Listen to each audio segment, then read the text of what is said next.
Call to order this meeting of the Bloomington Board of Zoning Appeals. It is April 24th, 2025. Can I get a roll call, please? Ballard. Here. Burrell. Here. Katsinko. Here. Throckmorton. Here. We had, the minutes were distributed, yes? Yes. Let me just be sure, yeah? Okay. Do we have a motion to approve minutes or any changes? Motion to approve the minutes Do I have a of second? last meeting. Thank you. Second?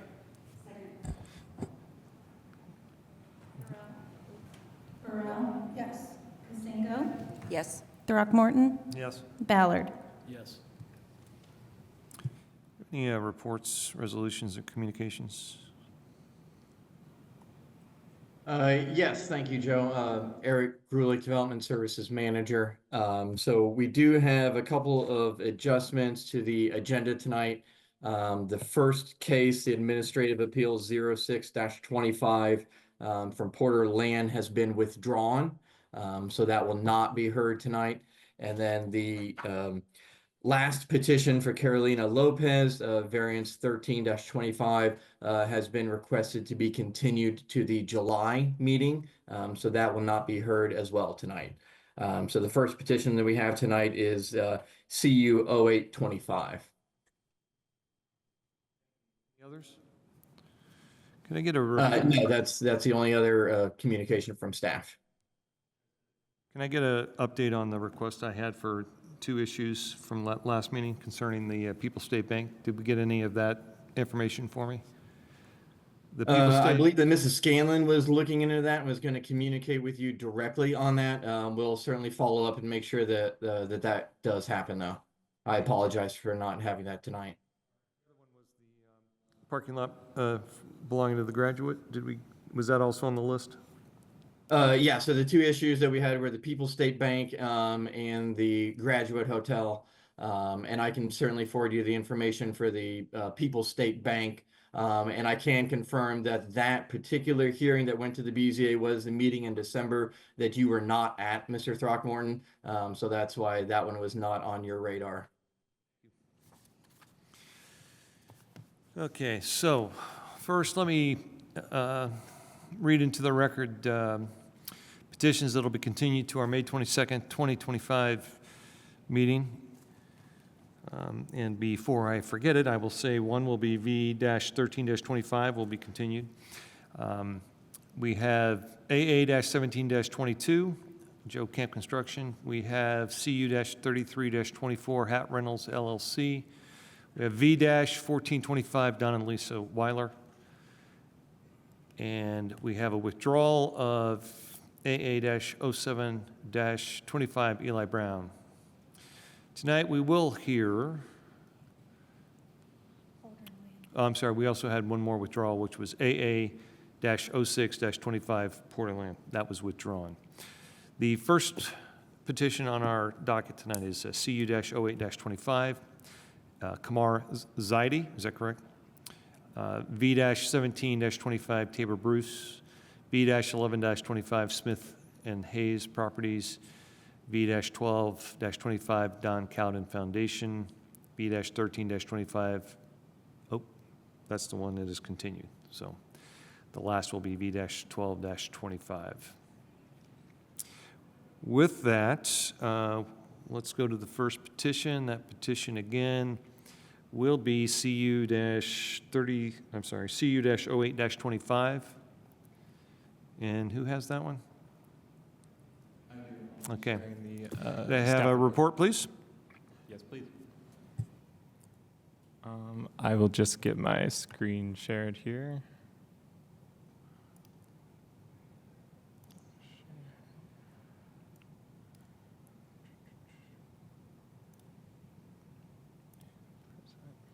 Okay, hi, I'm David Brantez, zoning planner here, and I'm presenting CU-08-25, which is a conditional use petition for a duplex in the R2 residential medium lot zoning district.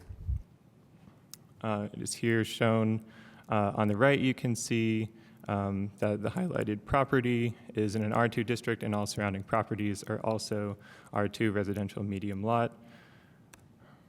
And in the aerial, you'll see all the other surrounding homes are single-family residences as well. And here's the property in question. So the petitioner would like to subdivide this building, the single-family house, to have 2 different units. So the first floor will have 3 bedrooms, and the lower floor will have 2 bedrooms, and that will be retrofitted to include a kitchen, and a wall will go up so that there is no access between them. The floor plans are here as well. So there will be no exterior changes to this property. And the findings here for the general compliance criteria finds that it meets all the use-specific standards that are relevant to a duplex in the R2 district. The roof pitch will not change, nor will the setbacks. And the driveway is compliant and meets all relevant regulations.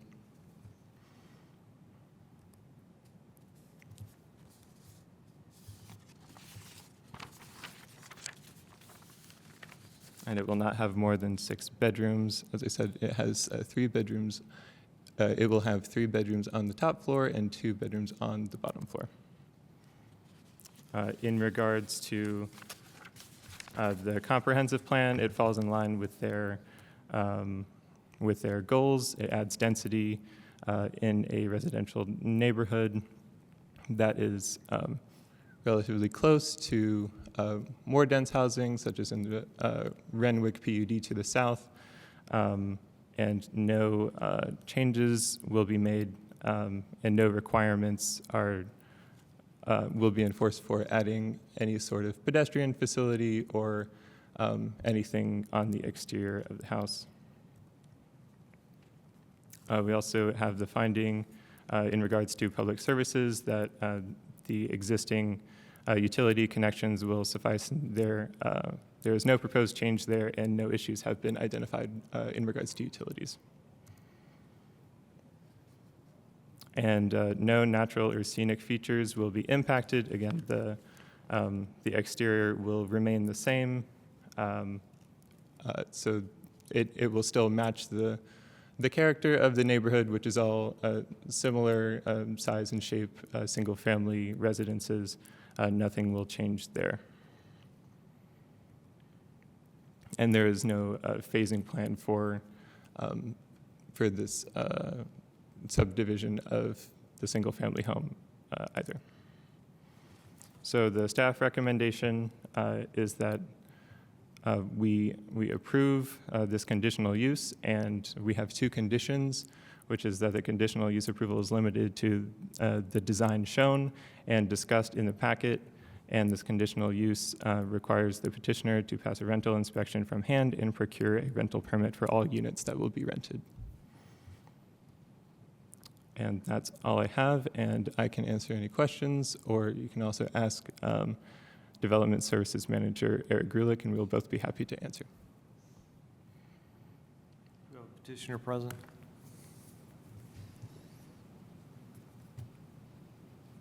Sorry. Yes. I apologize, I've got a little bit of hearing issue. Okay. So please, does he sign in or? Okay, thank you. Just very quickly, say your first and last name. Zaidi, Z-A-I-D-I. Okay. And do you affirm that the testimony you're about to give will be the truth, the whole truth, and nothing but the truth? I will. So you'll have 20 minutes. Whatever time you don't use will be reserved, and then after we ask questions, you'll be able to come back and use that time. Okay. And you can start. Do we have a clock running? All right. I'll be done in 5 minutes. I'll take care of the clock. I'll have that up in just a second. Thank you. And whenever you would like. It won't take much long. David has pretty much said everything. Sure. Thank you. Good evening, members of the board, planning department staff, and community members. My name is Kamar Zaidi. I'm the owner of 1432 South Winfield Road. Thank you for allowing me to present my proposal to convert my single-family home into a duplex. This project is practical for the property and directly aligns with the City of Bloomington's goal for affordable housing, smart growth, and efficient use of existing infrastructure.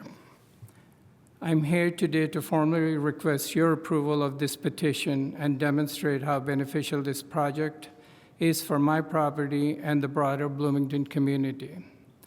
The property, 1432 South Winfield Road, is Zone R2, as was mentioned. The house is approximately 3,500 square feet, not including 2 car garages. It is already sort of split into 2 levels with separate entryways. Unit 1 opens to South Winfield Road. Unit 2 opens to the driveway. Unit 1, which is a main floor, has 3 bedrooms, 2 full bathroom, full kitchen, living room, and dining room. Private entry from the front of the property. Unit 2, lower floor, has 2 bedrooms, 1 full bathroom, laundry room, living area, separate entrance from the driveway. The only component missing for full duplex functionality is kitchen, as I understand, in Unit 2. To install kitchen, we will utilize existing plumbing and drainage infrastructure. The kitchen will occupy approximately 100 square feet. The kitchen will include electric stove, refrigerator, cabinet, and things of that nature. Electrical and utility updates will be made as appropriate. Electrical panel of 100 amps can be installed very easily. Each unit will be connected to separate utility meter if required. Only electric appliances will be used in this kitchen. Traffic and parking mitigation. The driveway is 80 feet long and 17 feet wide. It can easily accommodate 6 vehicles, 2 in the garage, 4 in the driveway. No need for street parking. This ensures no added traffic congestion or burden on nearby streets. Environmentally and utility considerations are made. No exterior construction or addition is needed. Minimal visual impact. It preserves the character of the existing residential neighborhood. It utilizes existing plumbing, drainage, electrical lines, minimizing any kind of disruption. There is no impact on nearby stormwater system or utility easement. Overall, this is a low-impact, sustainable improvement. Community and neighborhood coordination is an ongoing. I have notified our neighborhood association about the proposed duplex conversion. I'm also available to meet with other neighborhoods who would like to learn more about it. I have already received few calls from my neighborhood with an excitement after they received the notice. We have designed the project to be quiet and low profile and respectful to the neighborhood. How this project benefits, as my understanding is, it increases an affordable and flexible housing, which provides moderate-sized units in an existing home. Each unit will be approximately 1,500 to 1,700 square feet. So instead of having one big single-family use, you can pretty much have a good size, 2 units, 2 houses. It helps meet Bloomington's housing needs without expansion of any urban footprint. It is efficient use of existing property.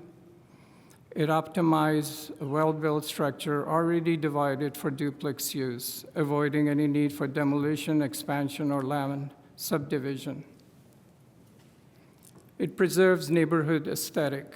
No changes to the home's outward appearance. Both units blend naturally into the existing home layout. No public infrastructure burden is needed. No new roadways, no extended utilities, no new impervious surfaces. everything remains within the current zoning and development standard. It supports city goal for infill development, encourage smart growth, makes use of Bloomington's existing housing stock responsibly.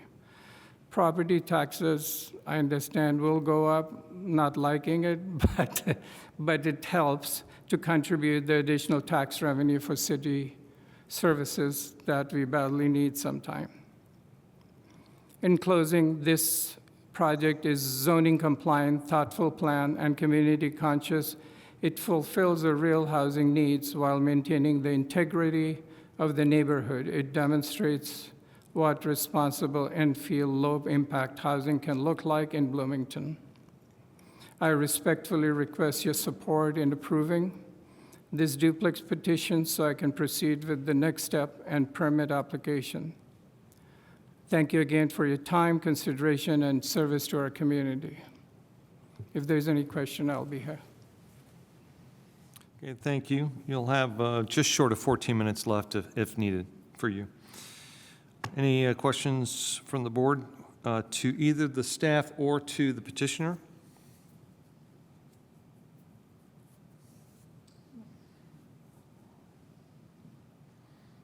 Okay.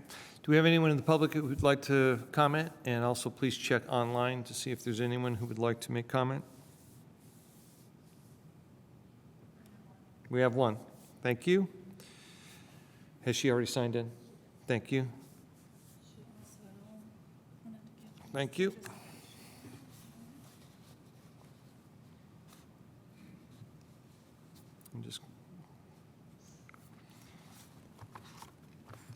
And if you could, position the microphone so we can hear you and say your first and last name.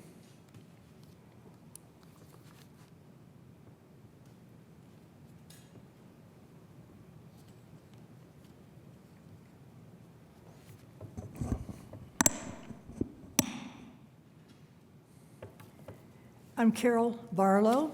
And do you affirm that the testimony you're about to give is the truth, the whole truth, and nothing but the truth? I do. You have 5 minutes. I am here regarding the petition to allow the property at 1432 South Winfield Road to be turned into a duplex.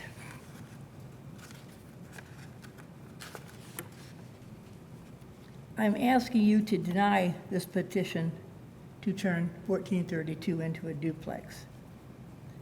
Please don't make an already bad situation worse by approving the petition. I live at 2420 East Boston Road. I am an adjacent property owner to 1432. My house is directly west of 1432. It extends the entire length of the 1432 property and extends beyond it, both to the north and south. The west fence of 1432 is 12.5 feet from the east side of my house. Because of where my house is located, it gets the brunt of adverse impacts emanating from the backyard and back portion of 1432. I have lived in my house since 2013. I lived there when the Zaidi family lived at 1432, but they moved and haven't lived there for a number of years. I am speaking in opposition to the petition to allow 1432 to be turned into a duplex. Strenuous opposition. There has been no responsible ownership of that property since the Zaidis left town years ago, although the property is still owned by them. I'm going to repeat that again because I think it's key to this case. There has been no responsible ownership of that property since the Zaidis left town years ago, although the property is still owned by them. Noise. The petition is in error in a number of places. On page 29, 3.2 states the proposed development shall not cause significant adverse impacts on surrounding properties nor create a nuisance by reason of noise. I have spoken to my attorney a number of times about noise from students partying at 1432. I have told her several times that I think the property is a nuisance. One of these times was on or about August 31st, 2024, when I drafted a letter which I was hoping she would send to the Zaidis. In it, I stated that I believed on or about August 21st, 2024, a number of students moved into 1432. The petitioner had been running an ad on the Hot Pads rental website for many months targeting IU students to rent the property to. I stated that on the night of August 22nd, 2024, a number of students were on the deck and in the backyard of 1432 partying. Some were playing a game they play every time they are partying. The game has 2 frames with holes in them. Players throw beanbags and try to get them in the hole. They usually miss, and the beanbag hits the frame, causing a clunk. When the bag goes in the hole, they all start yelling. At 1:30 a.m. in the morning of August 23rd, I was awakened by the partying students. Clunk, clunk, clunk. Yay!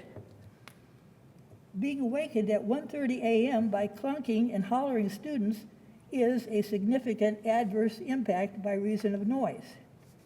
Then again, on the night of August 30th, 2024, at 11:30 p.m., there was loud yelling emanating from partying students in the backyard of 1432. Clunk, clunk, clunk. Yay! Loud clunking and yelling at 11:30 p.m. by partying students is a significant adverse impact by reason of noise, and I believe a nuisance. These are not by no means the only times when partying at 1432 has been disruptive. I just happen to have a copy of that draft in my file and thus could cite the specifics.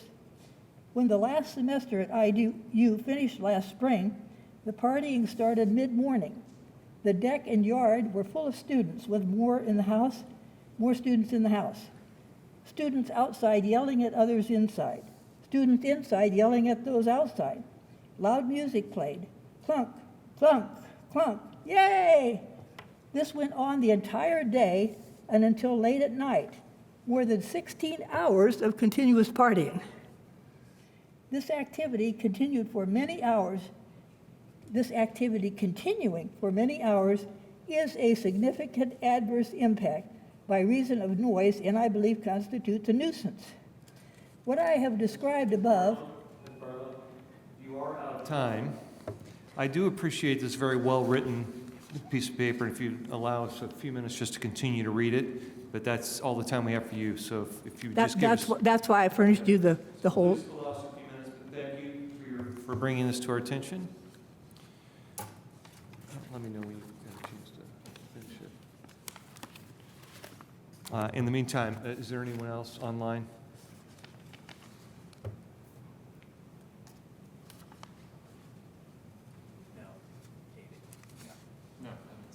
Thank you. You guys had an opportunity to check. Again, Ms. Marlowe. Sorry, we do have Judith Lee online who indicates that they would like to speak. So Judith, if you would like to turn on your video and you should be able to speak, and you'll have 5 minutes to make your comments once you get sworn in. Judith Lee.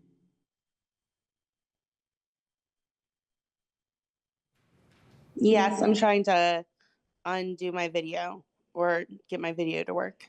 You can only do audio. Okay. Judith, do you affirm that the testimony you're about to give is the truth, the whole truth, and nothing but the truth? Yes. Okay, we'll start a 5-minute clock for you, and you have 5 minutes. Please begin. My name is Judith Lee, and I live at 1422 South Winfield Road. I live in the property that shares the driveway to this home. And on the weekends and during the week, there's not enough parking for all the students and their visitors. So it overflows into the road and has become a hazard for weather trucks that came through in the winter and other vehicles that are trying to utilize the road right now. School buses and just regular flow of traffic gets dangerous.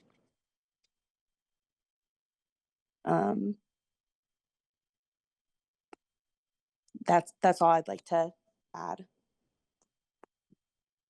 you for that. Is there anyone else online? We'll give you a moment to check, please. If there's anybody online that would like to speak, please use the raise hand function, or send a message in chat and we can recognize you.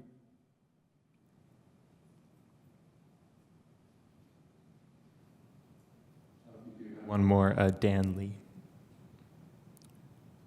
So we have Dan Lee. Yes. Okay. Dan Lee, can you hear me? Yes, I can hear you. I'm sorry. I was taking a second to unmute there. Yeah. 5 minutes. Do you affirm that the testimony you're about to give is the truth, the whole truth, and nothing but the truth? Yep, I do. Thank Okay, you. you have 5 minutes. I'm sorry. I just wanted to quickly add what my wife was saying there. I apologize. I'm still at work right now, so I couldn't be in the same place as her. I think I just wanted to reemphasize that, like, our issue is, I know that there's issues with the noise. To be perfectly honest, we can live with some of that. Our issue is that the parking is much worse than what they are implying in this. The reason that they can fit 6 cars in the driveway or whatever he said is because they all drive into our driveway to get in and out of there all the time. They block our driveway. We don't have a sidewalk, so they also park on our front lawn often. Whenever people are over, if there's anyone besides the four or 5 people that live there. So again, it's just like, and the other thing that is kind of hard to tell unless you're standing on our street is that it's actually really hard to see the roundabout coming down our street because there's a bunch of, it's already kind of trees and overgrown. So whenever there's additional cars parked in the road, it's actually very hard to see who's coming in off the roundabout that's over there, directly north of Renwick Village there. So it does create a lot more problem in that sense than anything else. So that's all I wanted to add. Thank you. And we'll take a moment. Is there anyone else online who would like to make public comment?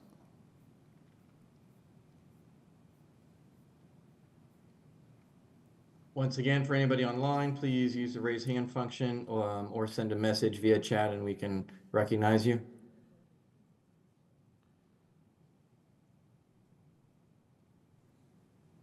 I'm not seeing anybody else.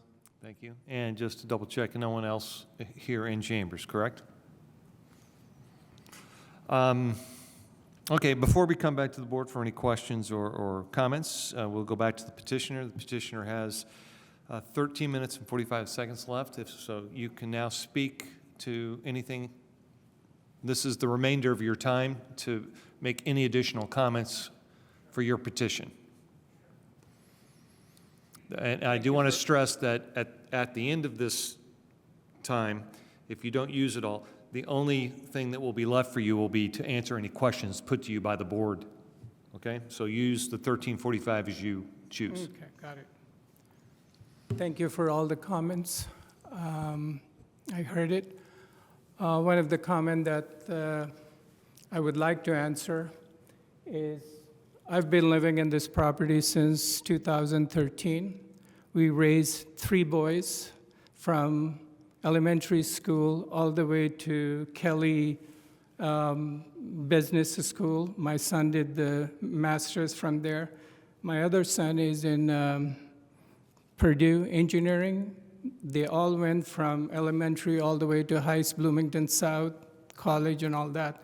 So anybody to say that we were not responsible throughout this almost 11 years, we had a great time, we had great neighborhood. I love people around us. I have their phone numbers. We had social parties, and we had a really good time, good memories in this house. For anybody to say that we were irresponsible, not available for this house, is absolutely wrong. We could have sold this property, but we love this area so much that we want to keep this house, and eventually when we retire, we'll move in there. But in the meantime, we feel that house is too big. It's at 3,400 square feet. In Bloomington, to rent this place, you really have to have a large family, which is like 5 bedrooms. So we tried it to rent this place, and that is the problem, is like this house is too big. Me and my wife, when kids are all gone, for us it's too big. So that's when we started thinking, how do we make it more useful? And after hearing all about Bloomington shortage of housing and all that, we thought this is a perfect two house of 1,500 or 1,700 square feet is a perfect house for decent-sized family. So we are actually becoming a part of this Bloomington community and helping in that way. As far as rental tenants, what they're doing, I have a strong lease with 3 students living there currently. And as most people know, Bloomington is thriving because of IU. You take the IU out of the equation, Bloomington becomes some other city. So as the university is expanding, the housing is required for these students also. But that doesn't mean that they can be rowdy, illegal activities and all that. I have a very strict lease that if they do any mischief, they'll be out. And the same thing is going to happen after the duplex. The lease will control it. Any illegal activities will not be tolerated. They should be reported to the authorities for them to remove it, and their lease is terminated. So there is a course for what I heard that some people are playing outside in the backyard till 1 o'clock at night. That is the only house I have not socialized. It's a huge house right behind our property, and all we see is there are no windows. I think there are 2 windows in the big house, so we can't socialize with them. As far as our left and right and front and other on the street, I know everybody. I socialize with them. They're good people. Any problem, we can address those. But again, I heard there's another comment about the driveway. Since I'm not there, it's a rental property. If something happens, Judy has my phone number. Both 3 or 4 close neighbors have my phone number. They could, actually, Judy, I met her in spring. I was there. And she said they are wonderful tenant. I think if Judy is hearing it, they're a wonderful tenant, and I said how things are going, and they said perfect. So to think that I am absent owner, not responsible for the house, my answer is, this is the most beautiful area, and when we retire, hopefully we'll retire exactly at the same house. So we love this area. So nobody can say that that we are just using it some kind of just rental property and making money out of it. We're trying to hold it so when we retire, we'll move here. As far as any illegal activity, making noise after hours, they can easily call police or cop or anything. In 8 months, these kids are really fine kids as far as I'm concerned. They're all computer science and all that, very good students. But they're still students. I have 3 boys. They do mischiefs. And there's a course for that. You know, if they do illegal activities, call the cop. I have no control of the tenant. I can only abide by the lease that I have. And their lease will be terminated. So to come here and give a whole list of their activity in the backyard like somebody's watching them, I wish they would have sent me a letter or find a phone number from somebody and tell me that. I would have related.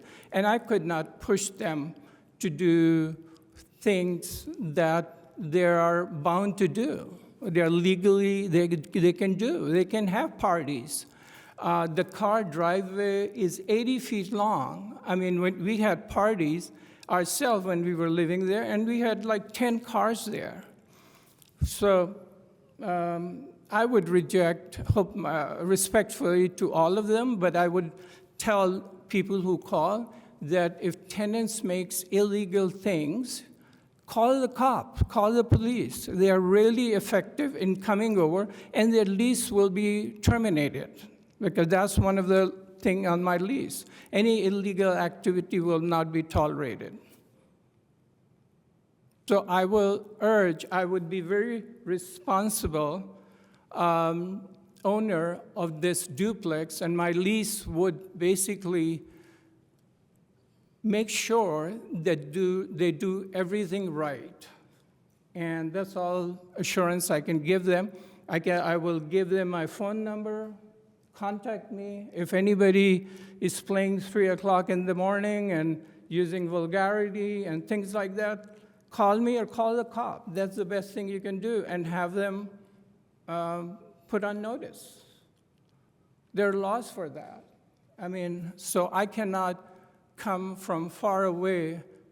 What can I do? I mean, if you are a landlord, you can only do what the legal thing you can do. I think I've answered that. I don't remember anything else was mentioned.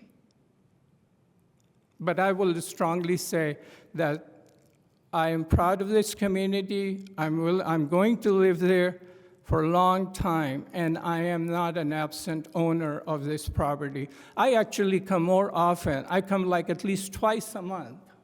Twice a month I visit Bloomington for one reason or the other. My son goes to Purdue. I make an excuse to go there and come over here just to see the property.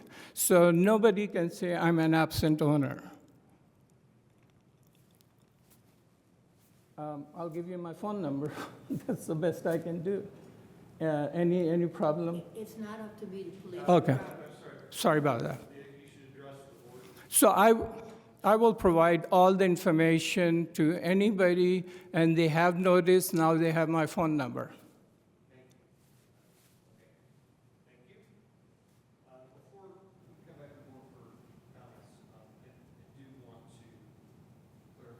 Before we come back to the board for comments or a motion, I do want to clarify with the city. We're dealing with two questions here. One is a continued conditional use request. That's one thing. And then we're hearing noise ordinance issues and things like that. Just for clarity, where would someone in the community take those complaints? Yep, so I can try to address that really quick. Certainly noise complaints are something that the police department deal with on a regular basis. So if there are alleged violations of that, that would be the best recourse for that particular action. In regards to some of the comments about impacts to adjacent property owners, certainly one of the criteria that is relative here for the conditional use, and specifically even for this, is that petitioners shall make good faith efforts to address concerns of adjacent neighbors. The petitioner did attempt to have a neighborhood meeting. They reached out to the contact with the neighborhood association, but this is not apparently an active neighborhood association. So the meeting was not able to happen because there was nobody really to answer the phone there. But certainly in relation to some of the concerns that we've had, especially from the neighbor to the north, in regards to cars encroaching on their driveway. That's certainly something. There are a number of avenues that could be addressed to fix that and prevent that. Certainly the installation of some kind of a fence would be a permanent barrier to ensure that cars are not encroaching on that adjacent driveway. Usually that's a conversation that we want to make sure that we're having with the petitioner as well, to explore opportunities for improving that or preventing that interaction. So fence or landscaping is something that could certainly be required as part of this conditional use approval. So that's certainly a suggestion that the board and the petitioner could pursue. If the petitioner is willing to commit to that, it could be made a condition of approval tonight. Otherwise, we can certainly continue the petition and have those conversations with the petitioner before next meeting. Clear, then we can, as a board, not only for conditional use, making sure that it falls within the ordinance and the requirements of the ordinance, but be clear that also includes the issues of noise or nuisance or adverse effects on the neighbors, correct? Is that what you're saying, Eric? Yes, but we have to obviously be careful to tie it to the use and not a particular person.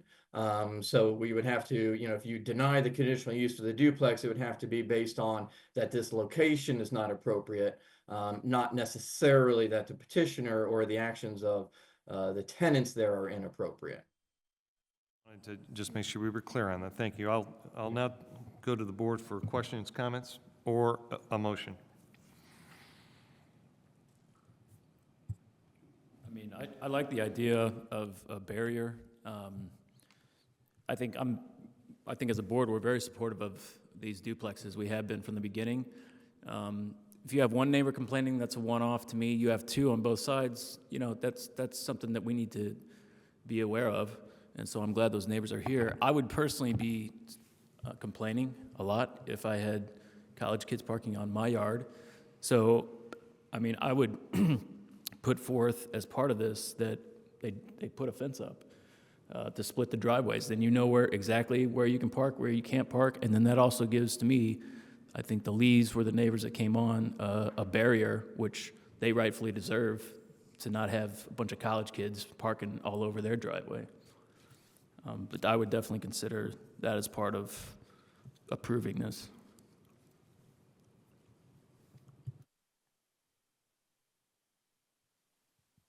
Any other comments or questions from the board or a motion? Flavia? Will we address the petitioner if he is willing to put a barrier? Could you please, Mr. Zaid, yeah. question for you. Are you willing to put a barrier, a fence, or something between your driveways so it delineates it specifically? Absolutely, actually, I was thinking that for years. The reason I just didn't push it, because I have to ask my neighbors also, because you're kind of, lot of time when we are backing off. Actually, first time I came to David was exactly for that same reason, because it's actually a driveway is in such a way that it's like we're sharing a driveway. And so I have no problem putting some kind of trees, bushes, or some kind of fence that can divide that property so people cannot go on Judy's driveway. I will do that, and that will be a perfect time for me to do that, because I was just being courteous, not to really, I don't know, they may like it or they may not like it, so I would be for it, all for it. Okay, thank you. Any other questions, comments, or do we have a motion? We made the motion. Eric, could we add as a third condition about a barrier being constructed? Yes, absolutely. So, you know, as specific as you would like to be in that condition, the board can certainly impose conditions on this. I just want to be clear, so I'm looking at the photograph. South Winfield Road, I see 1432. Looking north is 1422, I believe it is. And I see the concrete pad there. That's a shared driveway currently, because that shares both sides? You're talking about splitting that, Tim? I'm talking about, yeah, between the black top Yeah. and the concrete. Okay. Those two right now are just one, it looks like from the overhead, it's just one full thing. I see it now that it looked like grass, but it's actually kind of a blacktop. Okay.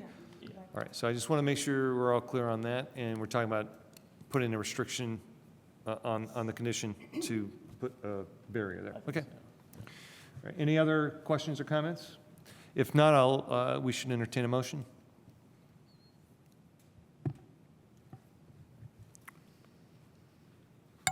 I'll go ahead and make a motion that we adopt the proposed findings and approve CU-08-25 with the following conditions. Number one, this conditional use approval is limited to the design shown and discussed in the packet. And number two, this conditional use approval requires the petitioner to pass a rental inspection from hand and procure a rental permit for all units that will be rented.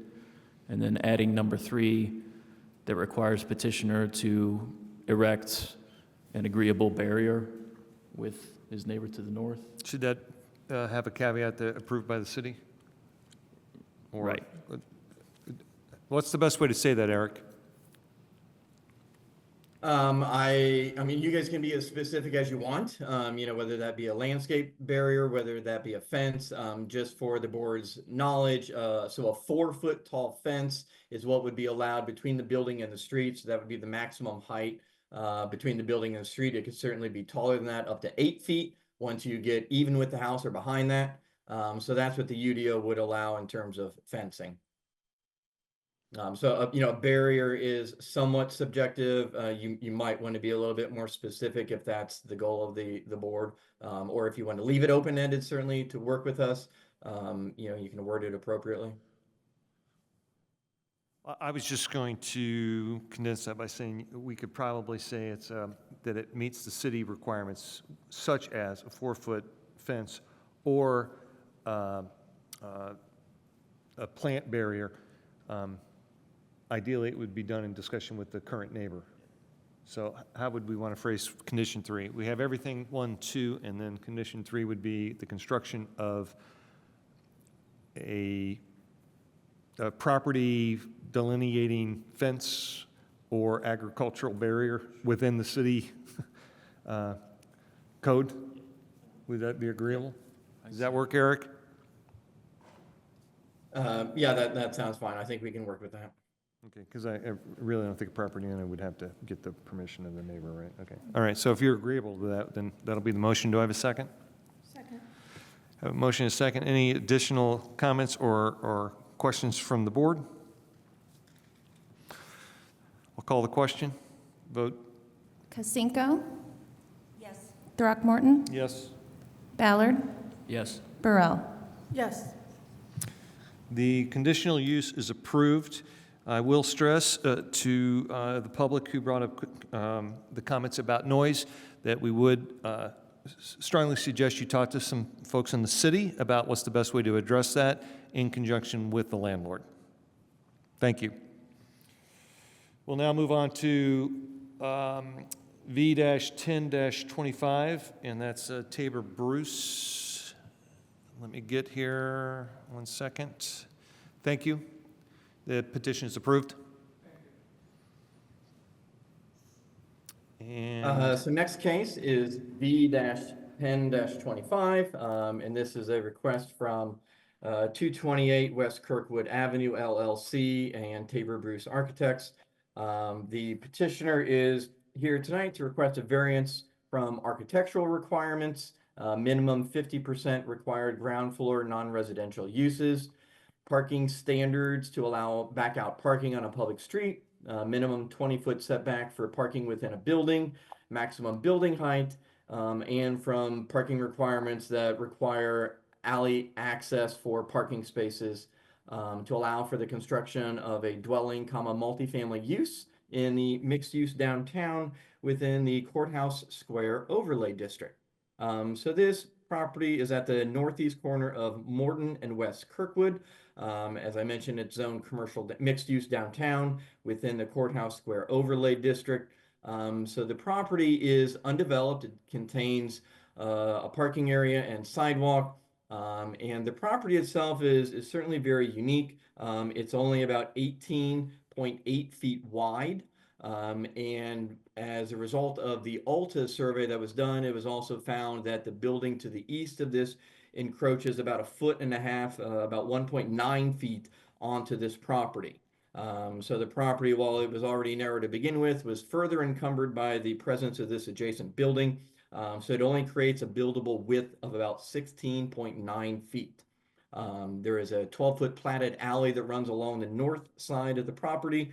And then, as I mentioned, it's at Morton Street on the west side and Kirkwood on the south.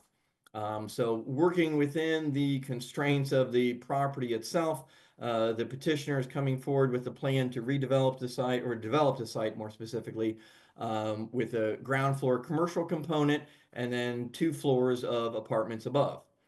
So they are showing and proposing singular garage spaces for the building that would be accessed from Morton Street on the west side. The south side of the building would have approximately a 900 or so square foot commercial space. And then there would be 2 garage doors on the north side of the building accessing Morton Street that would provide 1 parking space for each of the proposed residential units. So as I mentioned, the ground floor would have the commercial space on the front. In this zoning district, you are required to have 50% of the ground floor be a non-residential use. So the petitioner is at 45% with this particular petition. So they are requesting a variance to allow that. The architectural standards within this zoning district require articulation along a building facade, a minimum of 5 feet deep, or 5% of the width of the building. So the petitioners, due to the very narrow lot width here, are requesting relief from that standard in order to maximize the amount of building space that they have here. There is also a minimum 20-foot setback requirement for parking spaces within a building. So as I mentioned, the petitioners are requesting to have these 2 garage spaces on the north side of the building. So they are requesting a 0-foot setback in order to allow for those spaces. And the maximum building height that is allowed in this overlay district is 40 feet.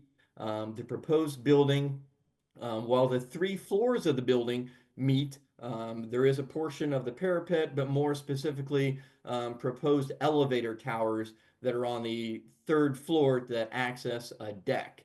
And so it is those elevator towers and a very small portion of the parapet that exceed that 40-foot height limit. So the petitioner is requesting a variance to allow for the 45 feet 9-inch tall building to incorporate those elevator towers to access the deck.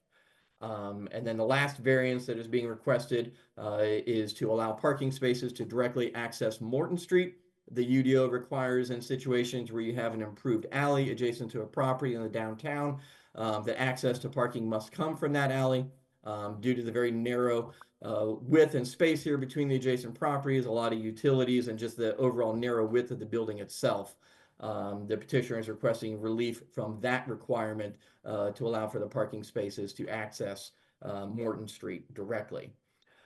So as I mentioned initially, the narrow width of this property presents a lot of practical difficulties in the use of the property that are related specifically to how narrow it is, but also the encroachment of the existing building to the east of this.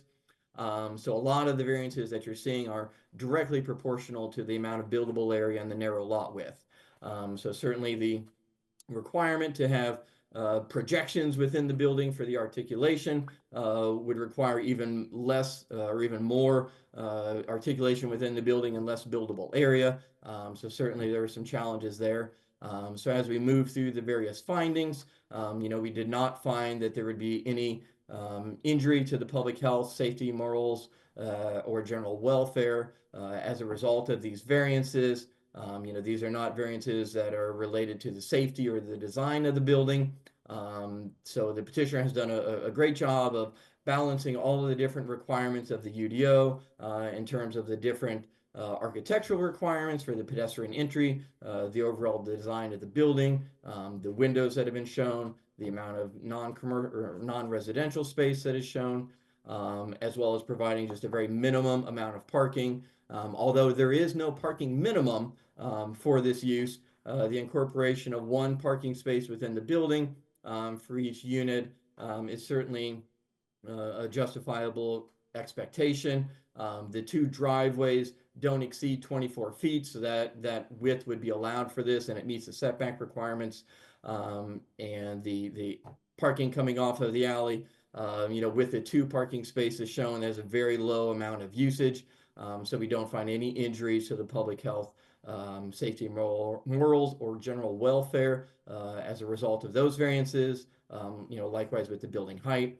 As we move through impacts on use and value adjacent to the area, again, the petitioner has done a great job balancing all of the requirements of the UDO in terms of architectural diversity and incorporation of materials and having ground floor non-residential space. So we do not find any impacts on adjacent properties, use or value-wise, of the granting of these variances. And then third, which is these are always the most difficult sometimes, but in this case, most of these variances are very easily justified based on the unique characteristics of this lot in terms of the very narrow width.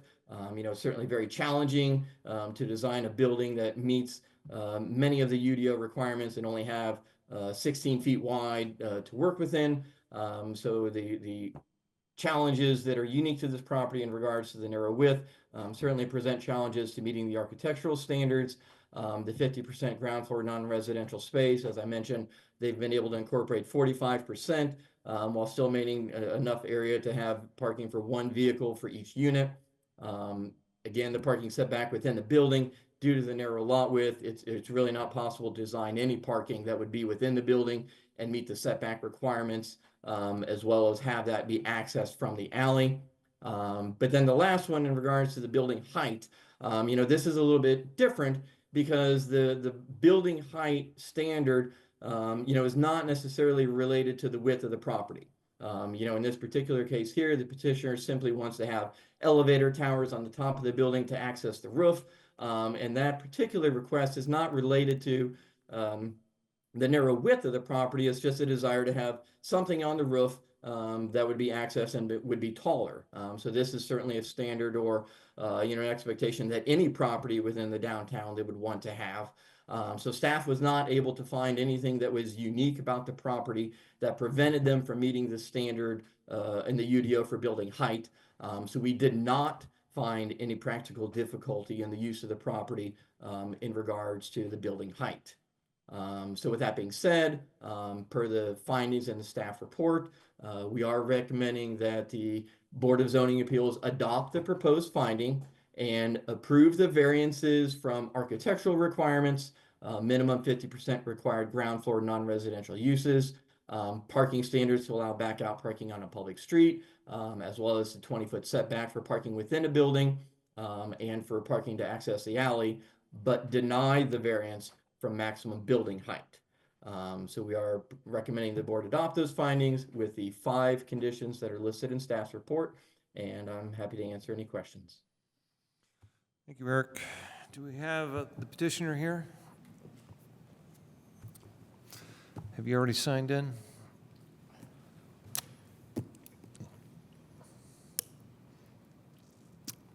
You've been here before. You're done. Say your first and last name. Sure.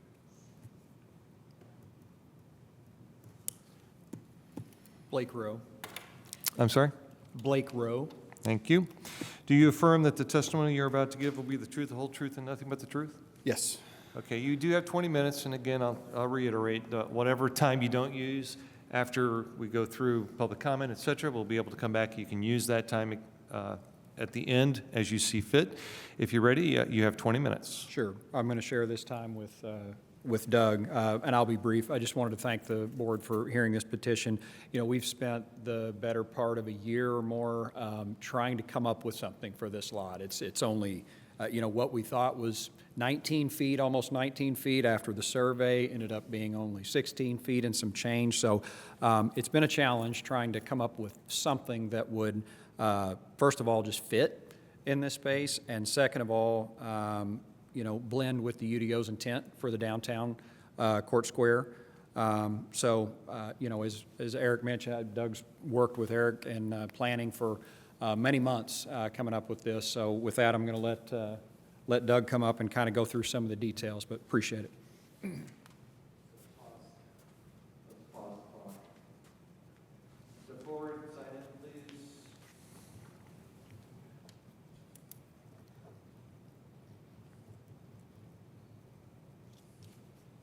And give me your first and last name.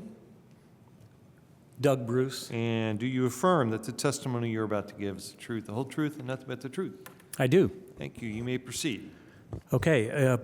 Thank you for hearing us tonight. I've got a few comments written down here. And thanks to Eric. As Blake said, we have been working on this for a while.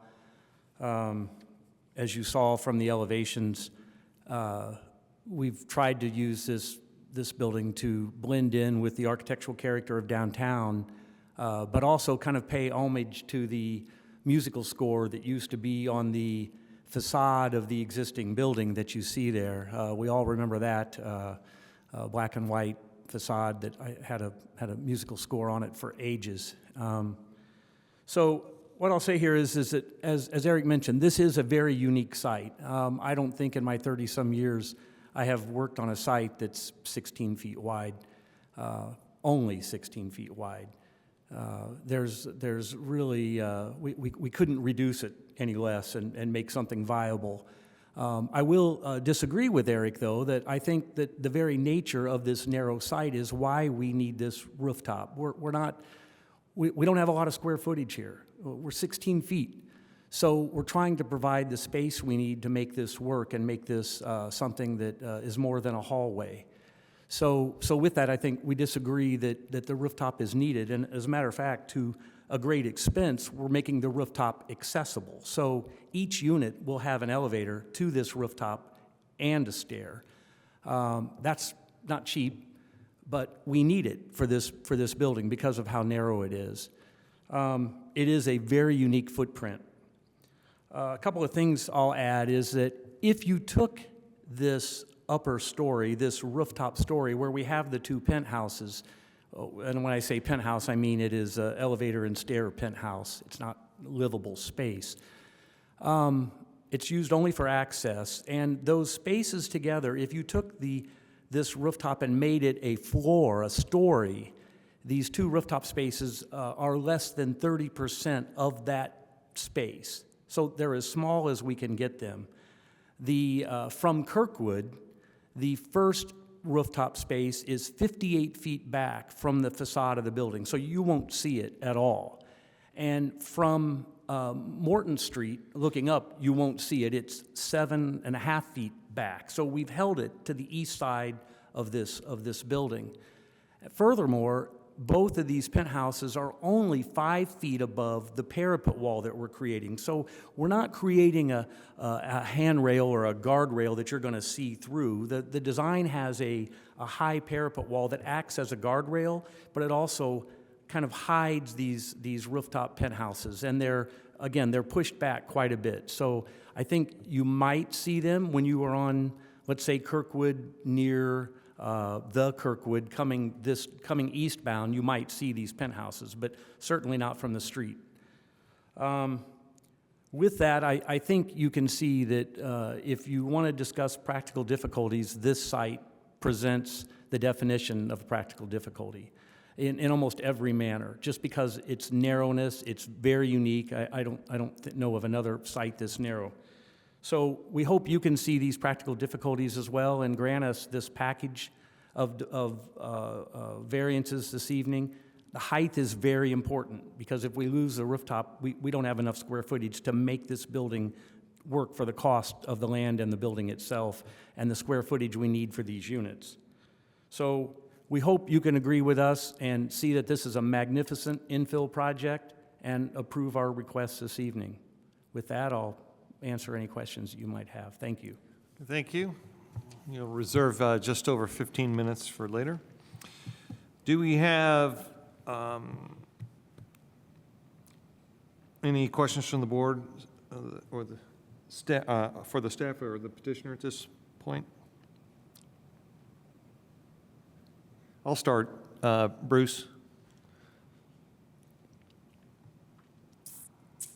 you had you mentioned that you need these spaces on the top. These are livable units on the top?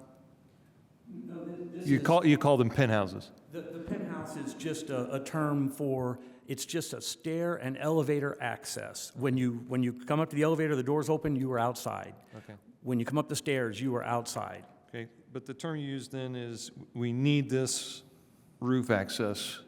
Could you explain that a little bit more in detail rather than just need? What do you mean you need it in order to make this work? We have a very narrow site and again, not a lot of square footage, not a lot of space to make a large living room, let's say. So we're trying to incorporate this space. We didn't make it a whole story. That would have been perfect. So we're trying to use this space to kind of add an additional square footage to these units of a space that you can use. At least you're not, maybe in January you won't be out there, but it adds to the, again, I don't remember what our square footage total was on the units, but. You're saying it's an open air. Correct. Correct. Like a yard on the top of is what you're saying. And so those two units that come up, the elevator shafts that you have, are essentially for access so that you can provide to the people who use this building access to the roof for access to the outdoors. Yes, and each unit, the two units have their own, so it's not a big community space. The unit at the front has their space, and the unit at the rear has their space, and they're separate, so that it's not just a big open space for everybody to use. Okay. And as a board, we shouldn't consider the fact that it opens on to the Beeline Trail with access to open space as part of their living. Sure, I mean, you know, anything downtown is used for, I mean, you've got the Beeline for everybody. I hope everybody uses it. But we're trying to, because of the narrowness, we just don't have, these are fairly small units for the price of, you know, of the cost of building them. So if you're going to have a living room that by the time you have a hallway to get to the bedrooms, your living room is 12 feet wide. You know, it's a long, narrow space. And so trying to find a way to create more usable space for somebody is, that's how we've added this. That's why we've added this. Thank you. Any other questions for staff or the petitioner? So just to continue on that, just to understand, so is this going to be, when you say it's an open space, so it's a patio of sorts where they can grill, sit, enjoy the stars, or Yes, but it will be part of the unit. yes, So it's adds to the square footage because it's outdoor square footage. yes. Okay. I just wanted to know, so it's not public use, it's part of that unit. Correct. Okay. Are these condos, or are they lease, are they purchased? What are you doing with this? In other words, I guess what I'm asking is, this is part of the rent, or is this part of the ownership? What are you doing? It's just roof patio accessible space. No, I'm talking about what's the intention for this building? Are they to sell those units, or are they condos, or- rentals? Condos. So to sell them? These will be sold, yes. I'm just curious about that. So they could actually put furniture and outfit that? Okay. Yeah, I wanted to make sure I understood. Have outdoor patio furniture. All right. Okay. But not as renters, but as owners? Yeah, Okay, correct. yeah, thank you. Any other questions? We will have time to come back and revisit this. Would you like to move on? Okay, thank you. Is there anyone in the public here in chambers who would like to comment? Please check online to see if anyone has comments.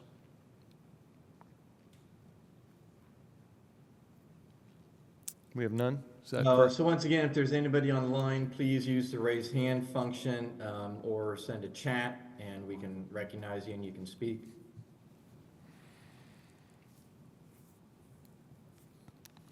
I'm not seeing anybody. Okay. Seeing none, no public comment, we are back to the petitioner. You do have an additional 15 minutes. Is there anything else that you would like to share with us in that 15 minutes? Not really. Appreciate your time. Thank you. Okay, thanks. All right. The remainder then will be question and answers as needed. So I have a question. So now that I'm looking, I finally understand the design here.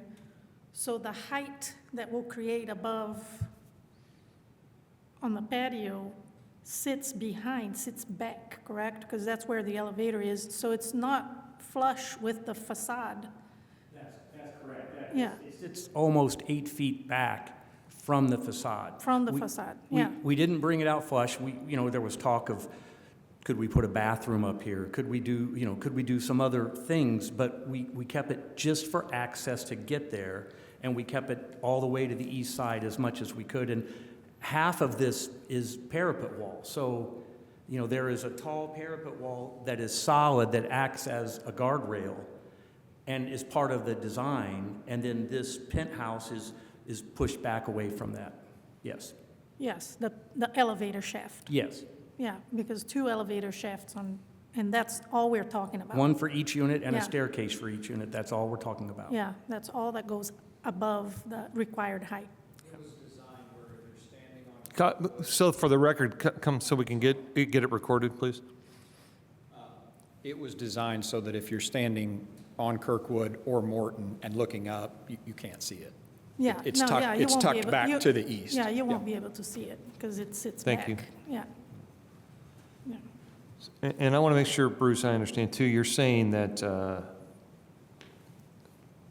there's a lot going on. I want to make sure I heard this. The Smith Holden building that's next door, it encroaches on the actual property by almost 2 feet.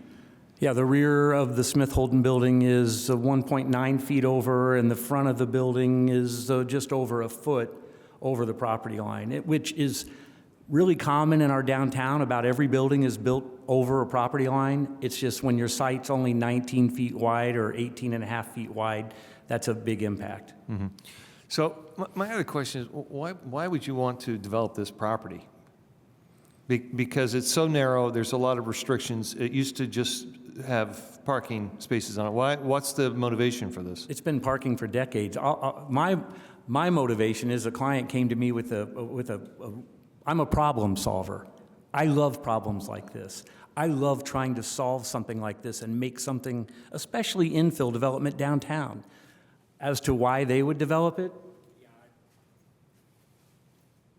I'm not the owner, but I know the owner just has owned this lot for many years and has just always wanted to do something with it.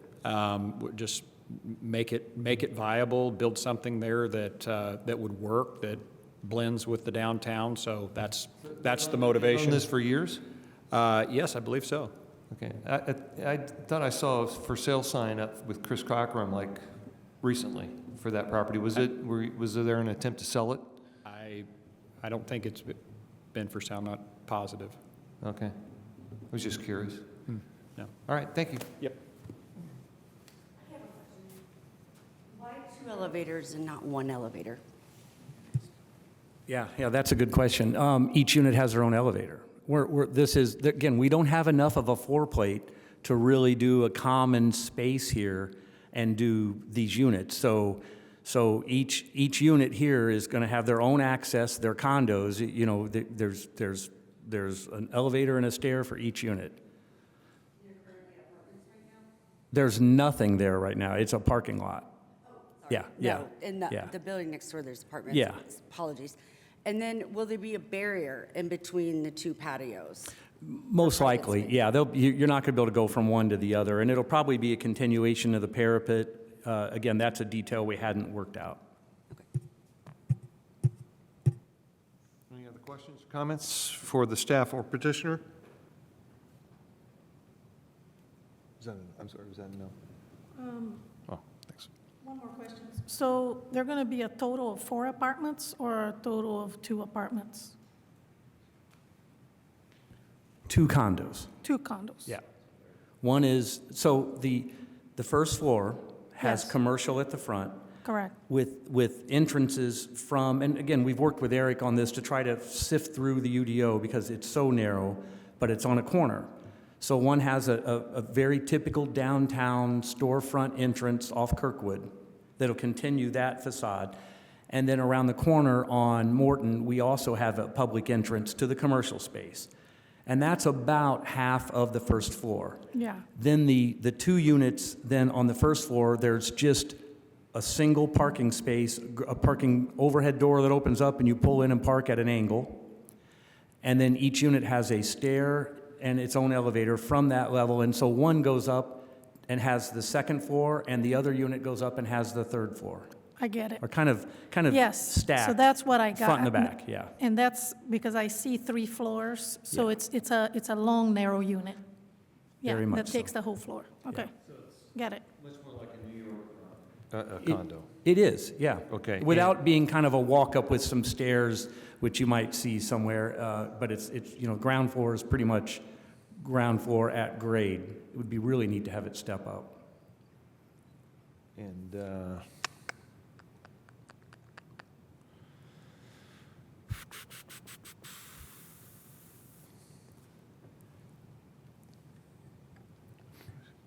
I want to see this height, so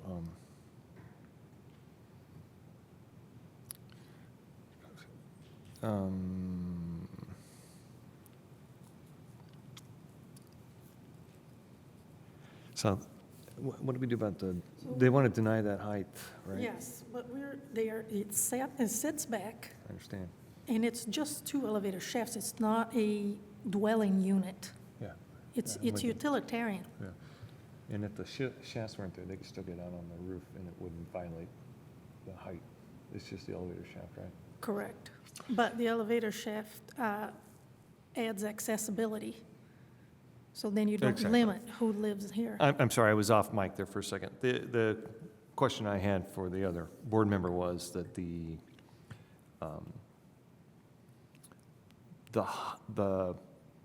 maximum height issue is to provide an elevator for access to the roof, but if there was no elevator, if it was just a hatch and they came out, the building, Eric, would the building then be in compliance if that elevator shaft didn't come out of that? There's about 1.5 feet of the upper parapet that is shown there, that would still exceed that 40 feet. Without that elevator shaft, it's 1.5 feet that they could chop Yeah, off the it's, parapet. as I recall, and But Doug right could now they're probably, being- right, but- verify that, but it's about 1.5 feet, I believe. But the design that they have then is essentially for safety for people who access the roof. Is that how you understand it, Eric? Yes. Anybody looking at either one of these condos to buy, they're not going through a hatch. You know, they're not paying $1 million No, plus. no, no. To go Yeah. through, but I think, I mean, I'm in agreement with Bruce and the petitioner on this. I think it is a very unique, I think nobody would touch this project. I think that's very true. I was actually shocked. I didn't even realize that was how thin that was.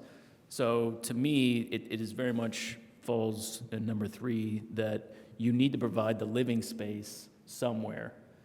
And I think that's a great idea to have a garden rooftop, you know, right by the beeline. And the only way to do it, to give accessibility for more continued living space, which I do believe that's the intent here, is to allow that. So The reason for that comment, too, was to draw a clear understanding that that building essentially is within the UDO, 1.5 feet, essentially, I'm saying. But because if we want to grant that variance to the height, you know, essentially, we're providing a safe access to an area because of the narrowness of the building. So we need, if we're going to have to go against the recommendations of staff, that's why I brought that up. yeah. Now, I guess the question to staff would be narrowness of the building and safety to the occupants. Would that be a valid reason for us to grant that variance, Eric?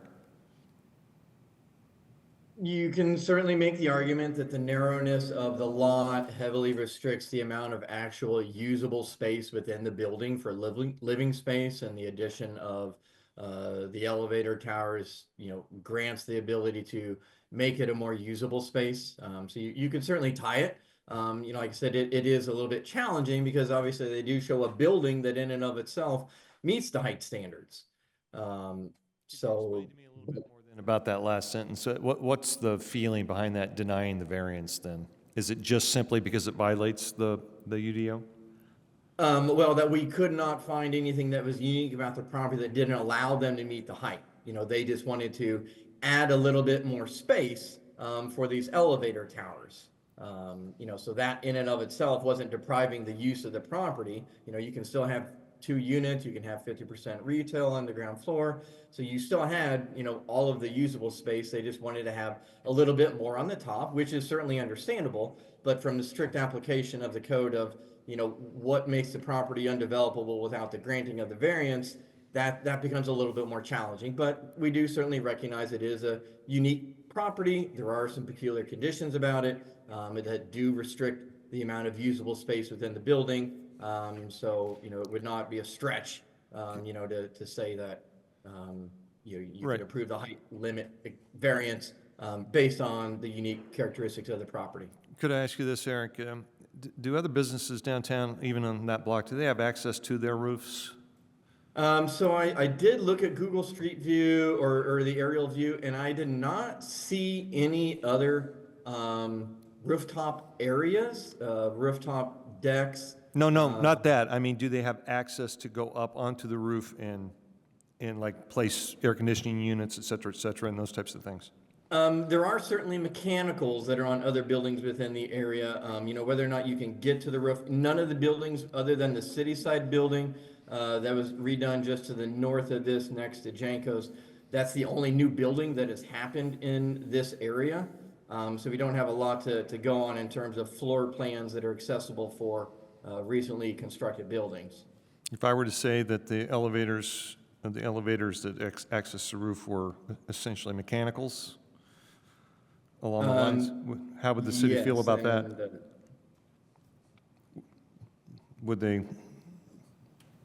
Would that be acceptable? Well, kind of the best resource here would be the Google images that kind of give you a view of the roofs from those areas. So as I mentioned, other than the city side building just to the north of this, it did have some green space on some living roof and access to the top. But again, that was approved under a different zoning code when certain waivers were allowed. As you look at other roofs on here, I don't see any other usable space on anything. These are just simply Yeah. mechanicals.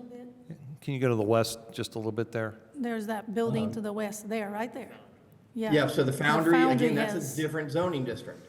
So that does allow for taller buildings, and that was approved when the zoning code was different, and there were certain waivers that were granted, but I don't, other than the units on the top, there is not a rooftop area that residents utilize. That's all mechanical. Okay, and could you go back to, so there's no rooftop on the hotel, on the Hilton Garden Inn? There's no access, I'm sorry, go back. Is there access to the roof of that? No, it's just mechanicals. Mechanicals? What about there at the very end, that trapezoid? That looks like a shaft or a stairwell that comes to the top for access to the roof. You see what I'm talking, not that one, far other end? What is that? Yeah, I think that's just, and again, the Hyatt was approved, it's a different zoning district. Understood. And, when standards were different and there were waivers that were allowed to be granted, in terms of variances, from practical difficulties, that's a hard one to argue. In this particular case, certainly the board has heard variances from height standards. The People's Bank was certainly one of those, but again, variances are not precedent setting. Each one is based on unique characteristics of a property. Yeah. Yeah, and also the height of the other buildings too down the street. But Tim, I'm asking those questions as I'm letting you think about that. Do we have any other comments or questions for staff or the petitioner before we entertain a notion of a motion?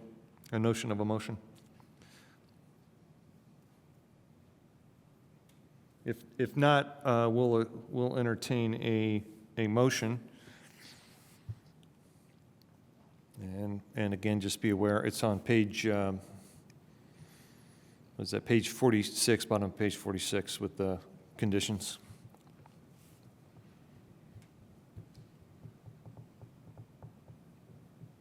I'll go ahead and make the motion, and then can we put together why we want to override? Okay. Yeah, let's hear what you had to say. Yeah, so go ahead, recommend that we adopt proposed findings and approve, sorry, what's the number on this? You'll want to change that last sentence if you're wanting to approve the variance of the maximum height.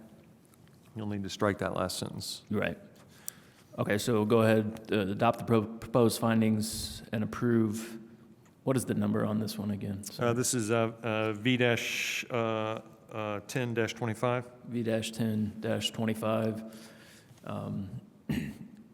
It approved the variances from architectural requirements, minimum 50% required ground floor non-residential use, parking standards to allow backup parking on a public street, minimum 20-foot setback for parking within a building and from requirement for parking to access an improved alley, and approve the variance from maximum building height with the following conditions as listed. Number 1, 2, 3, 4, and 5, as noted by the staff. Okay. Yep. And so that's the motion. Now, Eric, what do you need from us in terms of particular or peculiar circumstance?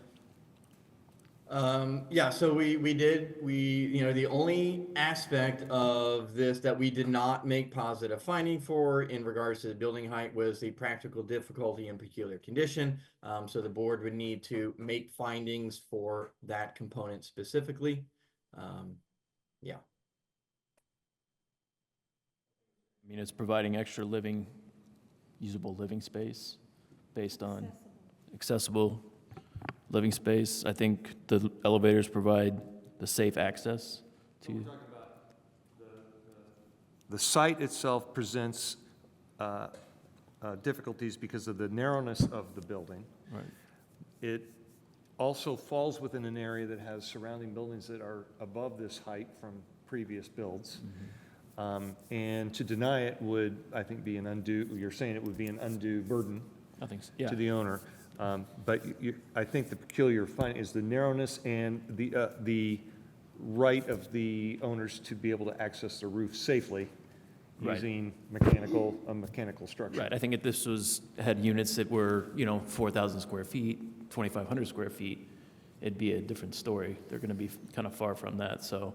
Eric, do those findings wash?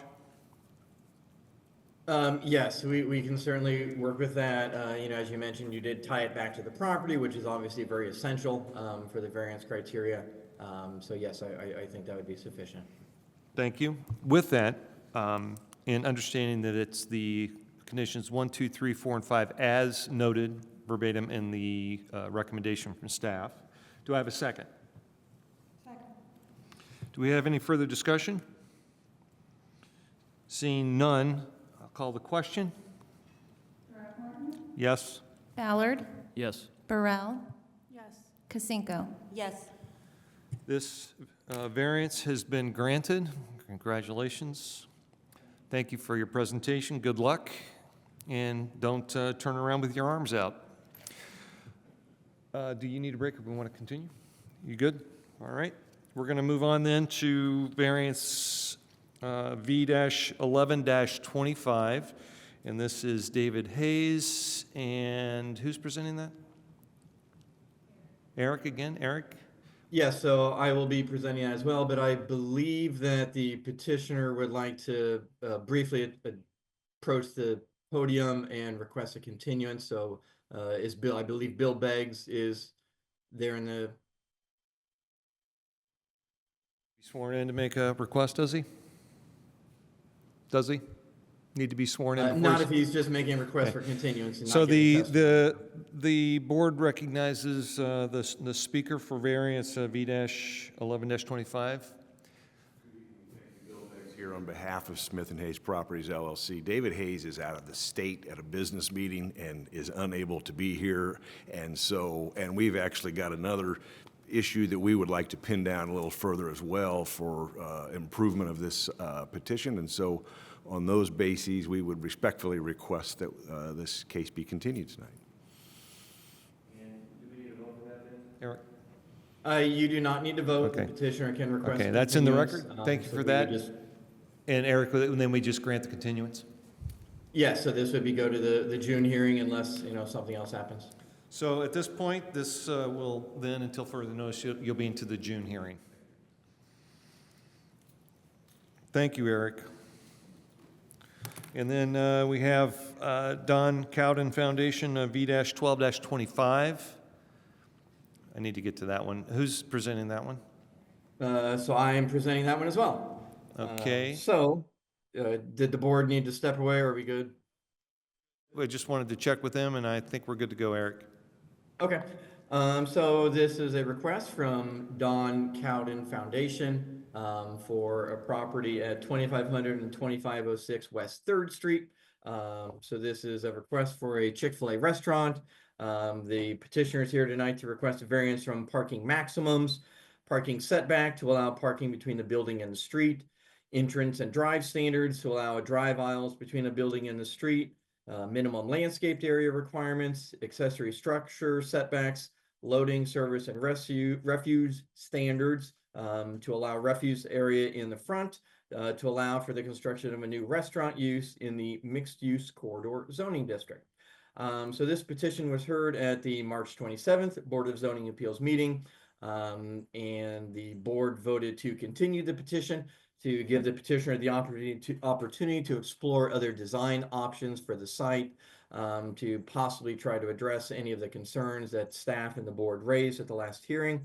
The department did meet with the petitioner on April 1st to briefly go through any other possible options. The petitioner did not feel that there were any other really possible options for the layout of the site, that they had explored pretty much any and all other alternatives.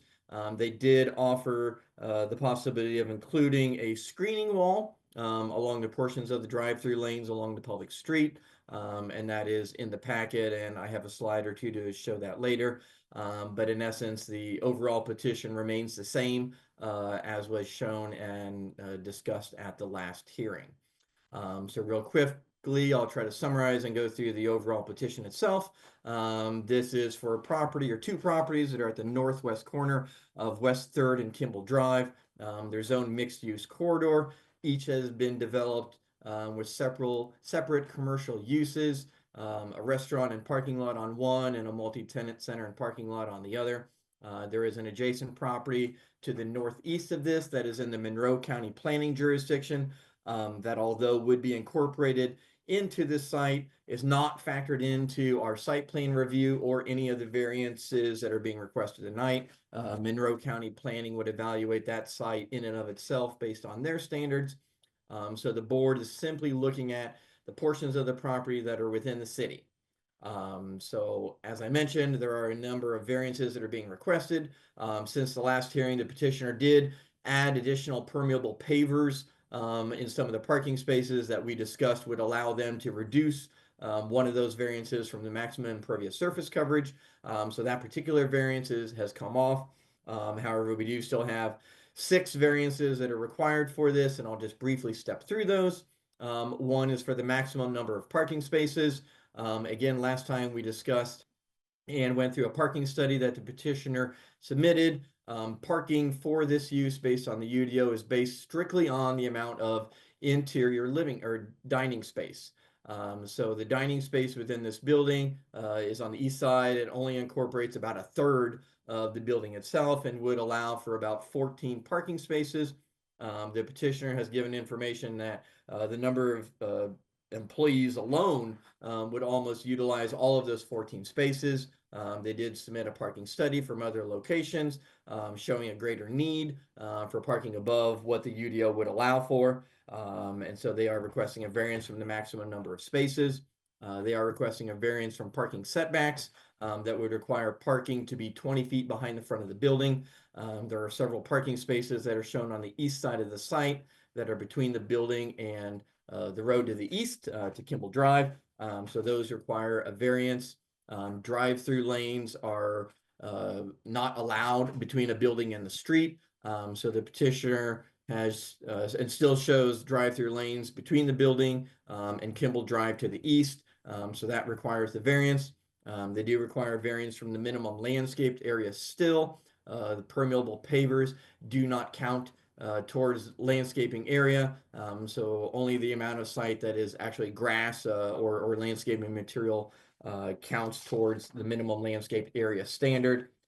So the petitioner is at about 32.5%. And so they need relief from the 40% requirement for that. There is a accessory structure, a drive-through canopy that is on the east side of the site that does not meet the 35-foot setback requirement. And so that requires a variance as well. And then they have loading and service areas, a dumpster that is on the east side of the site. The UDO gives direction that loading and service areas shall be directed as far away from the street as possible to the maximum extent practical. As we identified last time, it's a very large site. There appear to be lots of areas that the dumpster could be located other than in the very front of the building along the street.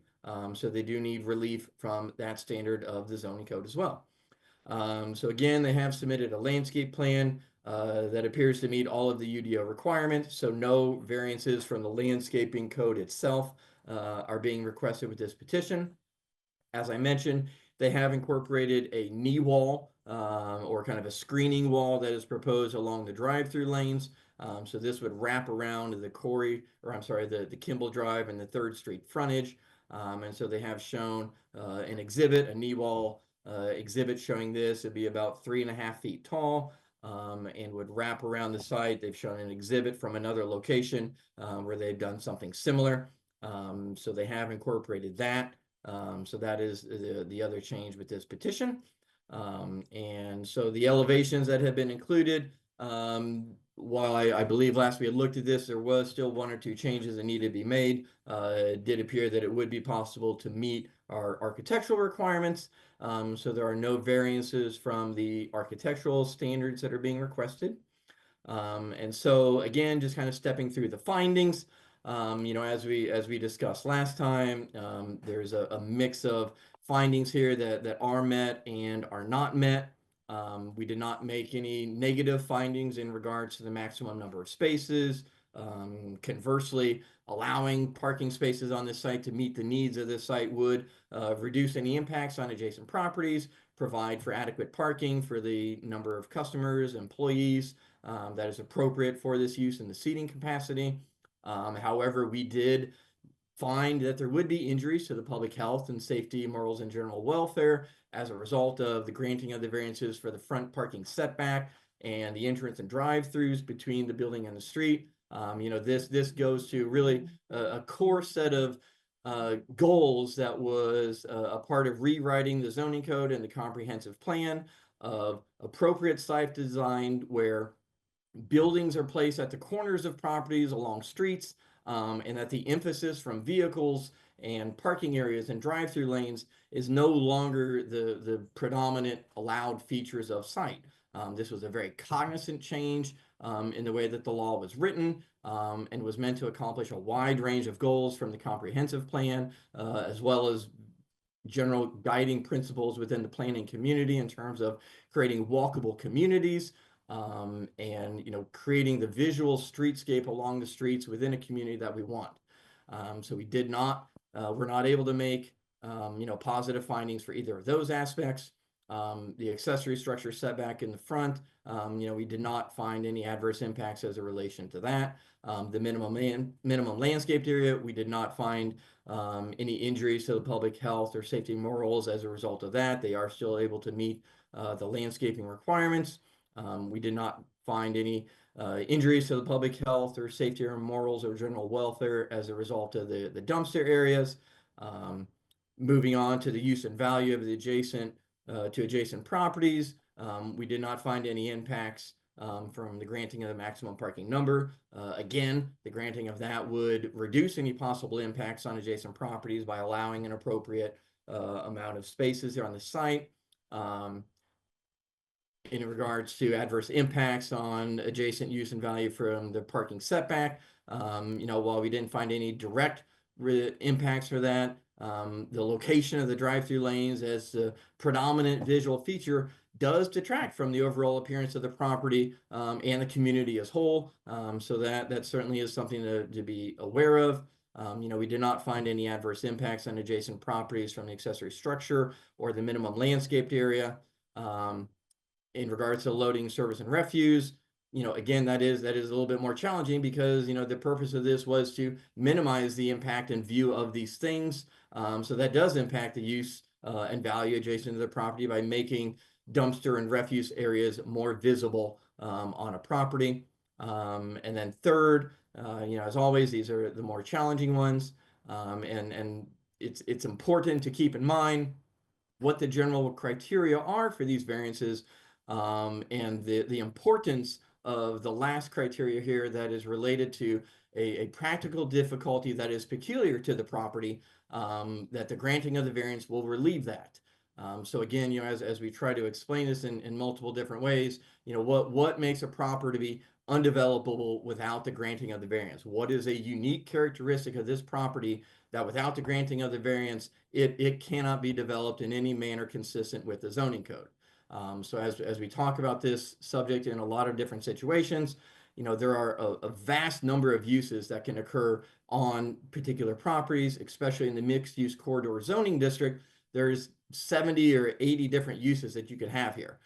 It doesn't mean that every single use and every single site plan has to work on every property. This property is very large in size. It's got commercial uses on there. And so that does create challenges in making these findings in regards to the application of the UDO that will result in practical difficulties. And so in regards to the front parking setback and the drive-through lanes, again, that is not a restriction or a problem that is inherent with this property. That's just an inherent challenge with the goal of this site, this one particular site plan. So we did not find any practical difficulties in the use of the property in relation to being able to meet the front parking setback or the drive-through lanes. In regards to the accessory structure setbacks, again, the property is very large, and the location of the accessory structure is simply related to the location of the drive-through lanes. And so again, we did not find that there was any practical difficulty that allowed them to not meet those standards. Again, with the minimum landscaped area, this is a very large property. It's over an acre in size. So it is possible to develop it and meet the minimum landscaped area requirements. And again, with the loading service and refuge, it's a very large property. Dumpsters can be located in any number of locations here and still meet the law to meet the UDO. So we're not able to make findings in regards to that either. So with that being said, the department recommends that the Board of Zoning Appeals adopt the proposed findings and approve the variance for maximum parking space, but deny all of the other requested variances with the three conditions. Thank you, Eric. Someone from the petitioner here, or petitioner's representative. State your name, please. Have you signed in, Brian? Yes, I have. Do you affirm that the testimony you're about to give will be the truth, the whole truth, and nothing but the truth? I do. You have 20 minutes. Okay. Thank you, Eric, for the introduction. Hello again. My name is Brian Kaiser. I am a civil engineer with Kimley Horn here representing Chick-fil-A. As Eric mentioned, we are looking to develop this parcel for Chick-fil-A on 2500 West 3rd Street and 2506 West 3rd Street. This site is located within a dual jurisdiction. We have two parcels within the city jurisdiction and one parcel in the county jurisdiction. We are seeking approval of 6 variances, and I will touch on most of them quickly, and then the setback variances we're going to go a little bit more in depth on. So our first variance is a parking maximum variance. As Eric said, we have an allowable maximum of 15 spaces. We are asking for an approval of 39. Staff has recommended that approval, and we have designed these sites such that all of these spaces over the allowable maximum are done with permeable pavers per the UDO. The second variance we are requesting is a variance from the 40% requirement for landscape area on the city parcels. Currently, as Eric said, we are sitting at 32.5%, and we are 7.5% or 3,800, give or take, square feet short. While we're not meeting the green space requirement at 40%, we are meeting the planting requirement. We have proposed a landscape plan that has the required number of plantings for the site. And we are also hitting the required 60% impervious coverage. So while there's a little bit of a discrepancy between the pervious and the impervious, we are hitting the impervious coverage requirement of 60%, but the 40% we are not meeting because the permeable pavers do not count towards that requirement. The next variance that we are requesting approval for is for the refuse enclosure. As we mentioned at the March BZA meeting, we have placed this more towards the middle of the site than at the back of the site, and that was done very intentionally. I know Eric has mentioned the UDO and its requirements and where we're supposed to place the dumpster, but Chick-fil-A is looking to be good stewards of the community. I mean, we want to support our neighbors in Bloomington, and I mean, we just didn't really feel like it would be good practice to stick our dumpsters in the back corner of the site that was in the backyards of the folks with the mobile homes. So we've placed that more towards the middle of the site and have provided screening for the dumpster. It's sitting within a masonry enclosure that is similar to the primary structure. It's going to have plantings around the back of the dumpster structure. It's also going to be provided a little bit of screening by the drive-through, provided the drive-through variance gets approved. Next, I'm going to talk about the setback variances, and these are going to be much more in-depth. We are requesting 3 separate setback variances. There is a setback variance for the parking location, there is a setback variance for the drive-through location, and there is a setback variance for our drive-through canopy closest to Kimball Drive. I know staff has mentioned that they have not felt that there is a specific hardship or unique characteristic of these lots that make this site undevelopable, and we're going to disagree with that and present some findings as to why we think this lot has unique hardships. So first and foremost, this site is located within Bloomington and Monroe County jurisdictions. And Eric, I believe staff sent you an email with some documents we provided on a flash drive. I'm going to ask you to go ahead and pull open one of those PDFs. There is a PDF that has green and red markings on it showing the internal setback lines. We have internal setback lines that we are required to meet because we are doing a dual jurisdiction site. So what that has led to is not this one, Eric, but I'll just keep going. What that has led to is an inefficient parking design. We have not been able to optimize our parking effectively or place it more in line with the UDO because we have to hit internal setback lines that just create an internal hardship. Right? We've got an internal landscape setback that just most parcels don't have. Moving on, yep, that's the one. So if you see the green lines, those are our setback lines. The red lines are the property lines for the city parcels and the county parcel. So we have internal setback lines that are forcing this site to be not as optimized as we'd like it to be, which has created a little bit of a weird parking situation and is part of the reason the parking variance is needed. Our next hardship that we're going to touch on is that this site is shaped sort of like a turned around L, right? Our longest, tallest part of the site is along Kimball Drive. As has been mentioned by staff and in last month's meeting, this site is 500 feet from I-69. We are right next to the interstate on-ramp. This site is as perfect of a location as you can have for a high-intensity commercial user. In any high-intensity commercial user on this site, be it a Chick-fil-A, McDonald's, anybody that is proposing a drive-through for this site as an allowable use in this district, which it is going to need to place that drive-through on the longest part of the site, which in this case is the Kimball Drive frontage, due to the amount of traffic we're going to be seeing from I-69. Next, the next hardship is that we have an unusual property line situation going on here, and this is going to be specific to the setback variance for the drive-through canopy. So if you look at the southeast corner of our site, we have a property line that runs straight up and down along Kimball Drive and then cuts in towards our drive-through and then juts back down. We are proposing a variance approval for a 1.2 foot setback, which doesn't sound like a lot, and I grant you it's not a lot. But in reality, if our property line were a straight shot from the northeast corner to the southeast corner, that setback would be closer to 8 feet.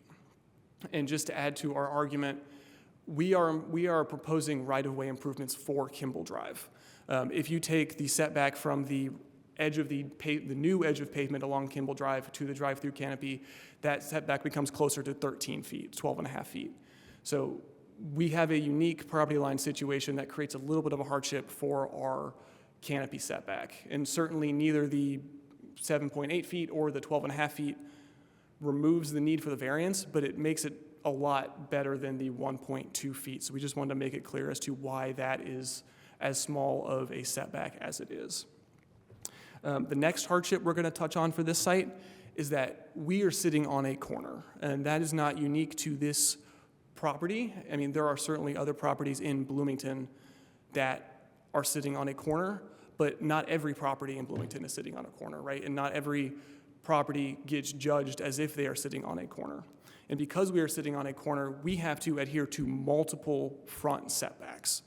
In this case, with us being on a corner lot, Eric has requested in the UDO states that we have to promote a building forward design that enhances the pedestrian experience and increases the aesthetics for the community.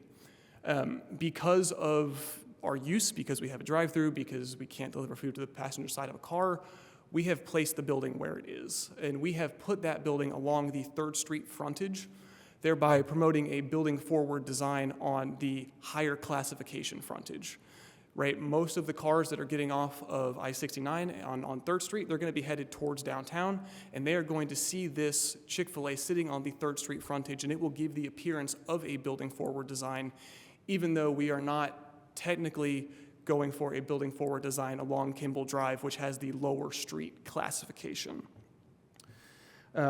Additionally, we are on the northwest corner of an intersection, which presents some unique hardships as well. Eric, there is a document in the flash drive files that said east versus west, and I will ask you to pull that one up, please. I'm going to present to you a side-by-side comparison of the east side Chick-fil-A and the site we are looking at for the west side Chick-fil-A. There have been some questions from staff at the last meeting about why we can't make a similar site plan work, and I want to hit on that as it relates to us being in this particular corner of the intersection.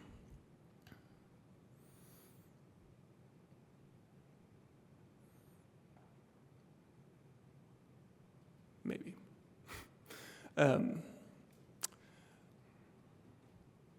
Eric, were you able to find that? If not, I will keep going on to my next point. Yep, that's the one. Thank you. Okay, so the east side of Bloomington has a Chick-fil-A currently, and that Chick-fil-A is also located at an intersection. But if you look, that site is a corner lot at the southwest corner. Our proposed west side store is a corner lot at the northwest corner. So the sites being on different sides of an intersection lead to some peculiarities that do not allow us to place the Chick-fil-A building in a corner at this west side location, similar for any user that's trying to do a drive-through lot on this parcel. Eric, can you go down to the next page, please? Just to clarify. Yeah. Backwards. The one on the east side is on the north. It borders it's on the north. Well, right, but if you're looking at the intersection, we're sitting in the southwest corner. Intersection. Not the building location on the parcel, the location at the intersection. Okay, not the block, okay. Yeah. Thank you. Yeah, Eric, could you go to page 2 of this document, please?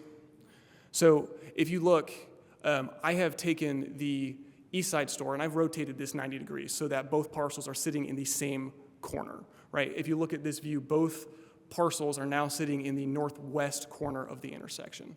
If you take that Chick-fil-A on the east side and rotate it 90 degrees to what you have shown, their site plan still works, right? I mean, that meets the UDO. The parking is where it's supposed to be. The drive-thru is not in front of the building. It looks great.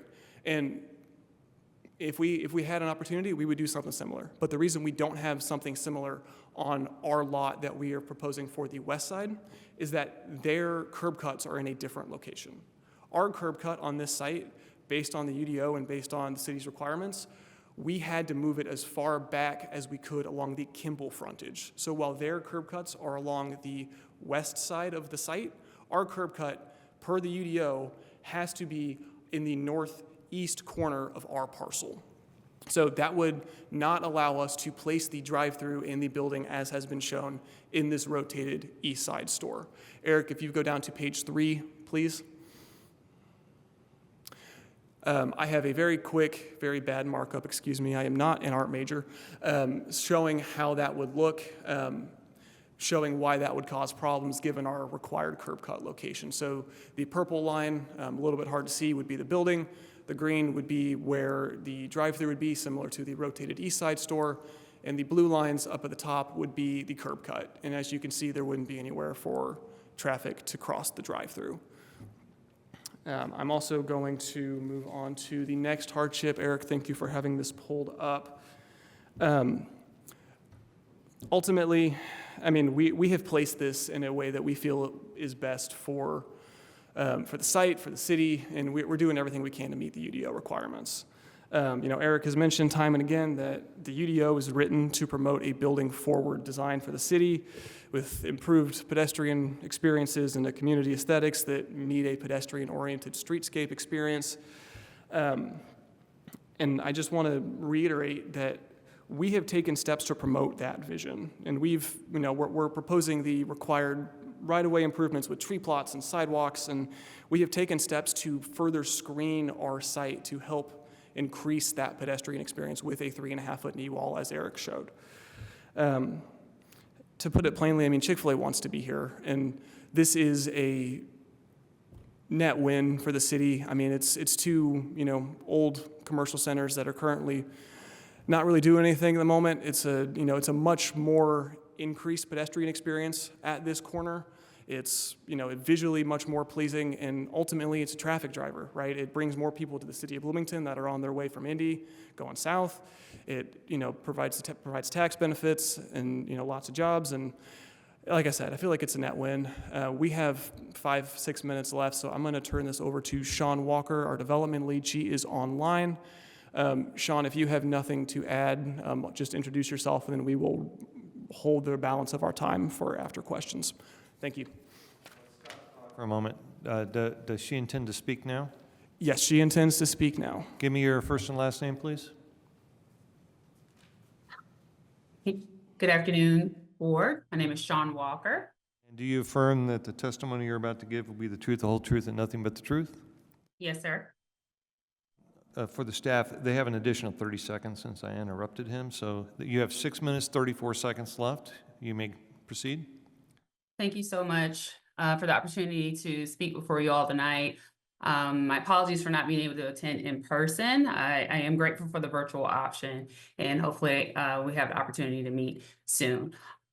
First, I don't have much to add. I think Brian did a great job just kind of outlining the hardships that we're facing for this site. We very much want to be a part of this community. As Brian already mentioned, we have other locations in the community, and we're just here to support and be great partners.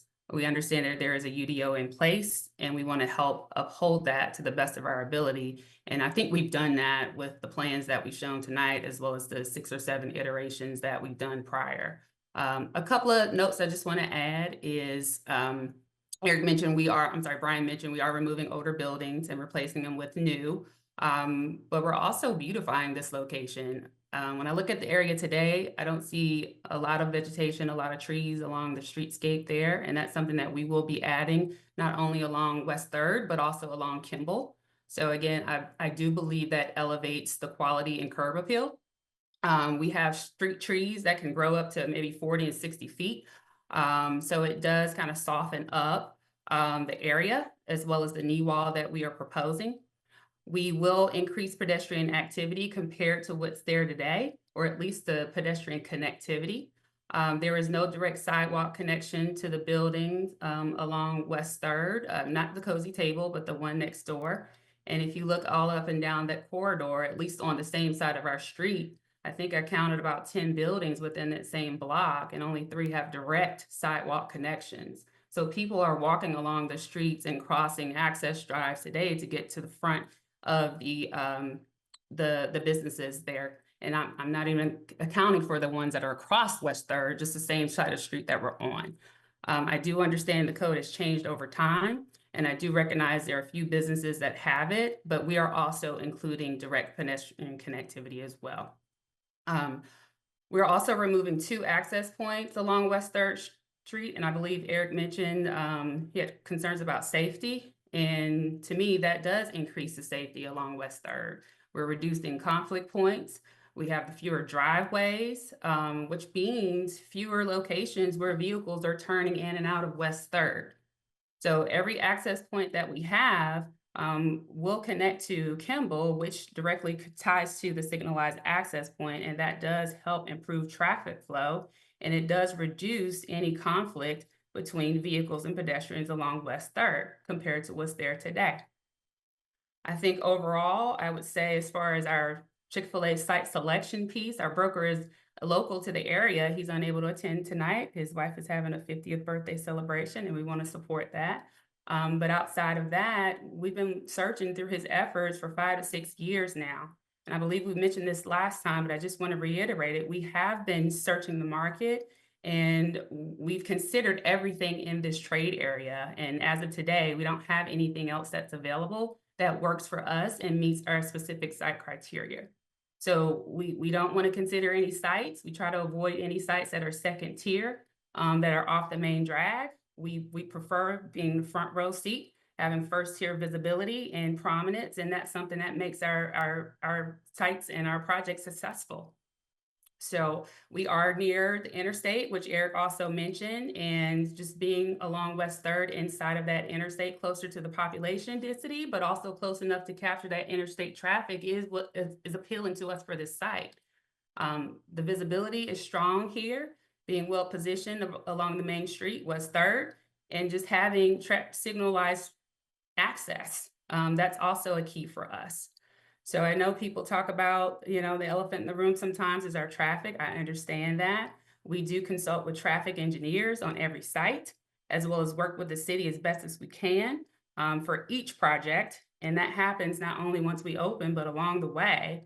And although the traffic is what makes the news, some of the things that don't make the news are how we support our communities that we serve, the jobs that we bring, 60 and sometimes up to 120 jobs per location, leadership opportunities. Out of our team members that serve, we have opportunities for scholarships. And I think for the Indianapolis DMA alone, I have a few numbers to quote, and we've serviced, or at least provided scholarships to over 1,000 team members. People that actually work in the store have access to scholarships. And to date, that's totaled over $2 million. We also, we give to restaurants. We have 25 restaurants in the area that actually divert from landfills, and we donate meals, and we donated over almost close to 300,000 meals alone, and diverting pounds and pounds that will usually go to a landfill. So we are a corporate responsible business, and we want to continue that partnership with the city of Bloomington. And those are just a few things that I wanted to point out. I know I have less than a minute left, but hopefully you'll understand that we're here to partner with you. We're a little bit different than just any other quick service restaurant.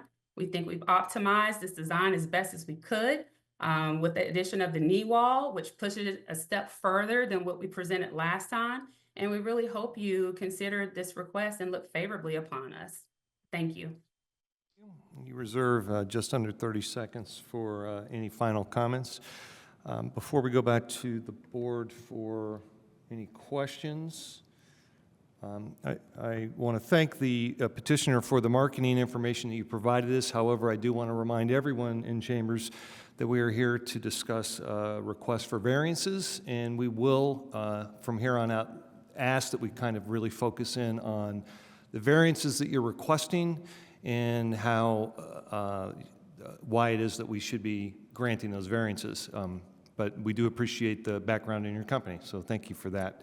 So with that said, I will go to the board for any questions for staff or petitioner about the variances that are being requested. Do we have any? Yeah. Thank you. Just a question for the petitioner, please. If you could show that site plan that you had with the hardship on the setbacks, the internal setbacks. Yeah. That's the first time I hear this, and I wanted to know, I mean, if you could, thank you, Eric. Thank you, Eric. Yeah, and if you can explain, I know the practical difficulty of having two different, I mean, working in Monroe County and City of Bloomington, that causes issues. And tell me about the internal setbacks. Are they in green, the green lines? Yes, the internal setbacks, or all the setbacks, are the green lines. So would you like me to keep going? Yes, Okay. Go ahead, please. So Yes, so we are, if you can see the L shape in the middle of the site, there are two 8-foot landscape setbacks that we are being asked to adhere to. An 8-foot landscape setback from the Bloomington side and an 8-foot landscape setback from the Monroe County side. I think this point is probably best illustrated. Eric, there were a number of previous site plans located in the staff report. If you would mind pulling those up, please. We have previous site plans that did not adhere to those, that looked more like a typical Chick-fil-A parking lot, that will help illustrate the difference as to what this usually looks like. Yep.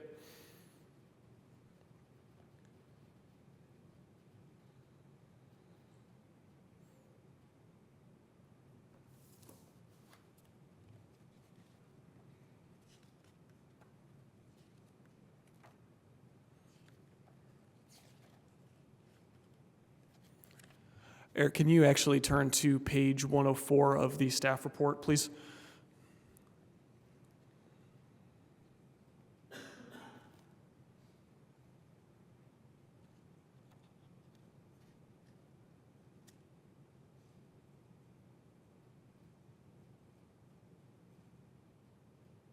I'm sorry, it appears that 104, is this, can you not see the preliminary concept, not for design? It looks like you, could you go a page before this one? I've got this as my yep, that's the one. So Okay, this is what a typical Chick-fil-A parking field looks like. And certainly this site plan meets none of the UDO requirements, and that's not the one we presented. But as far as a optimized parking field, this is what an optimized parking field looks like. And you can see there is a stark contrast between an optimized parking field and what we have proposed. Now, certainly, again, this site plan does not place the building where it's supposed to be and doesn't meet any of the UDO requirements, but that is an optimized parking field. Eric, will you please go back to our proposed site plan?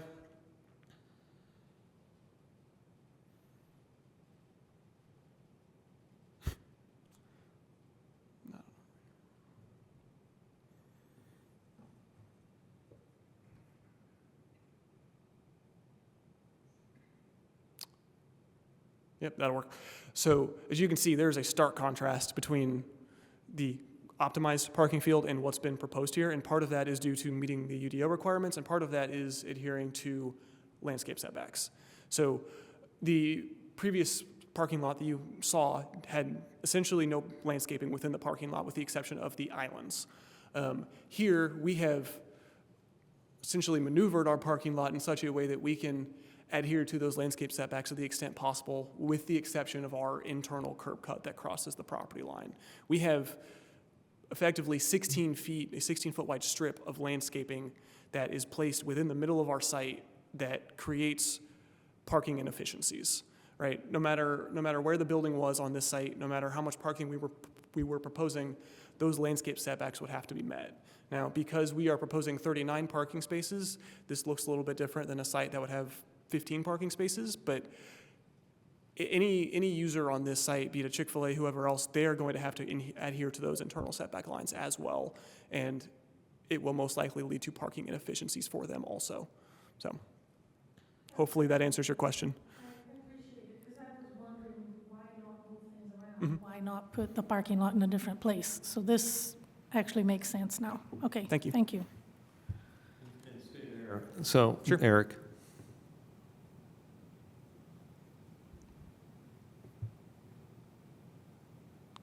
Can we, go back to that site plan, please. So just remind me from our last meeting, what was the rationale for not putting the building on the right side corner? The corner? Yeah, that's actually a good question. Eric, there is a document PDF you have open that has a bunch of hand scribbles. It's all drawn on a piece of paper and scanned in. It had a bunch of colors on it.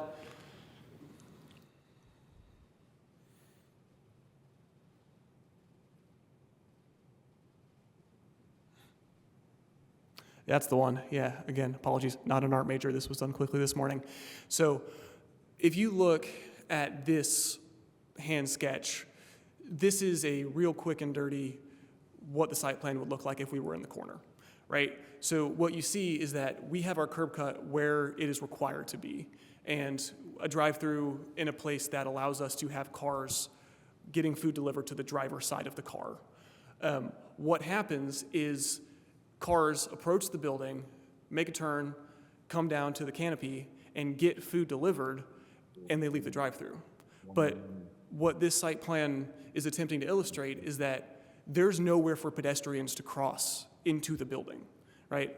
Unless this is a drive-through only site plan, which it is not, there's nowhere for our cars in the parking lot or employees in the parking lot to access the building because of the drive-through placement. Okay, so you've answered my question there, but you've answered my question with that drawing. My question then would go, why doesn't the traffic go across the top of the property and come down the west side of the property and then come back over? Because if it did that, we would have food delivered to the No, passenger side that's, of the car. hold on, Eric, Yep. not like that. Come in and then come across and turn like they do at the Burger King on the east side, turn right across the west side of that building only, leaving the entire north side of the building open, and they could do a turn, go back out, and exit the same way. In other words, go over to the west side, come down, do a U, come back out, and exit, and leave the entire north portion of that property for parking. Did you look at something like that? Were you talking something similar to the yellow line Eric had shown? Similar. You would come down, except instead of going around and trying to hand food through the passenger, I'm saying that it would cut across along the top of the building and do a U, come back along the south part of that, and then exit along the east side, back out to the, along the west side, and then back out to the curb cut. So what I'm illustrating here is that there are ways to do it based on the fact that you are trying to accommodate a lot of traffic. Sure. So what I'm trying to balance is this property is large. There is nothing that prevents this property from being properly developed within our UDO. You are asking us to give you a variance for something that, for a restaurant that has a great deal of traffic, Yeah. and you're trying to funnel it through there, and you also want a great deal of parking, but because of the site, it makes it difficult for you to have the type of traffic flow and the type of parking you want. So that leads me to believe that it's not really the most ideal place for you to put this, because to say, so that was my first question, which you've answered. So the Sure. second question is, how are we to talk about the setback when we have an existing further east curb that then comes further west as it gets closer to Third? That's the setbacks that we have to deal with. Sure. How is it that we should imagine what it would be like if the road was? That's not something that we can really imagine. No, you're right. It's not. That is me asking you to imagine the visual of the site. But I recognize that you can't imagine that. How we could Right. overlook a restriction by imagining. We can't do that. Sure. Well, I guess you can't, right? I mean, it's, But that was the it basis takes a from little which bit of creative that was thinking. the argument that you were making. I just want to make sure I understand. Right. And again, I will also illustrate that our 1.2-foot setback for that canopy is partially born of a unique hardship to the site because we have a property line that jags internal to our site. So Right. while we go from a 1.2-foot setback to a 7.8-foot setback, there is a little bit of a hardship there. And certainly we're not meeting 35 feet by any means, but it is a little bit better. And I recognize that you cannot visualize what this looks like. You can't take that into account as part of your findings of fact, and I respect that. But I'm just trying to appeal to your visual natures here and kind of give you that idea as to what Eric, this put is that going to look like. design back up, please. Yeah. The next question I have then is, do you think it would be possible to meet the setback if there was only a single drive-through lane? No. Not no. that one, but the original. You couldn't meet the setback by taking out one full lane? No, because to be honest, if we had one full lane on this drive-through, that drive-through needs to be twice as long, and it takes up twice as much of the site. So odds are, even if you go down to one lane, you're going to end up with a drive-through that's twice as long and still need a setback Okay. variance. So the reason I asked that question is so that you could help, so that I could help you understand Yeah. the difficulties I would have Of as a course. board member to say, oh, well, we should vote for this, for the variance of the setback.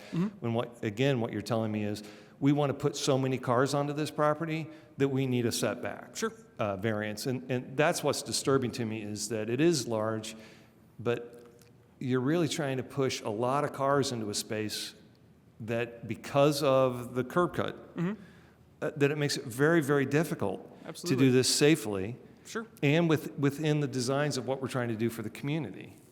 So that's why I'm just asking these questions, so you can understand the difficulty that we have. Absolutely. Because right now, we've heard this before. Yeah. But what I'm not hearing is any real reasons of why we should give you the variance, because there's nothing to stop you from making a single lane, other than you want to service more cars. Yeah.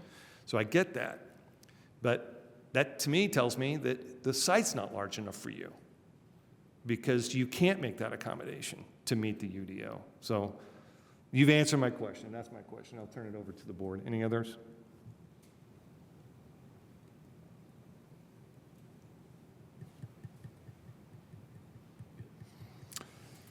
Okay, well, that was the first round. Well, let's go to public comment. Does anyone from the public in the chambers who would like to speak to this? That is where I'm at, right? I've lost track. I'm at public comment. Do we have any public comment in the chambers? I do see Eric Spoonemore is online and has raised his hand. Okay, can we get that name again? Eric Spoonemore? Eric Spoonmore. Eric, can you hear me?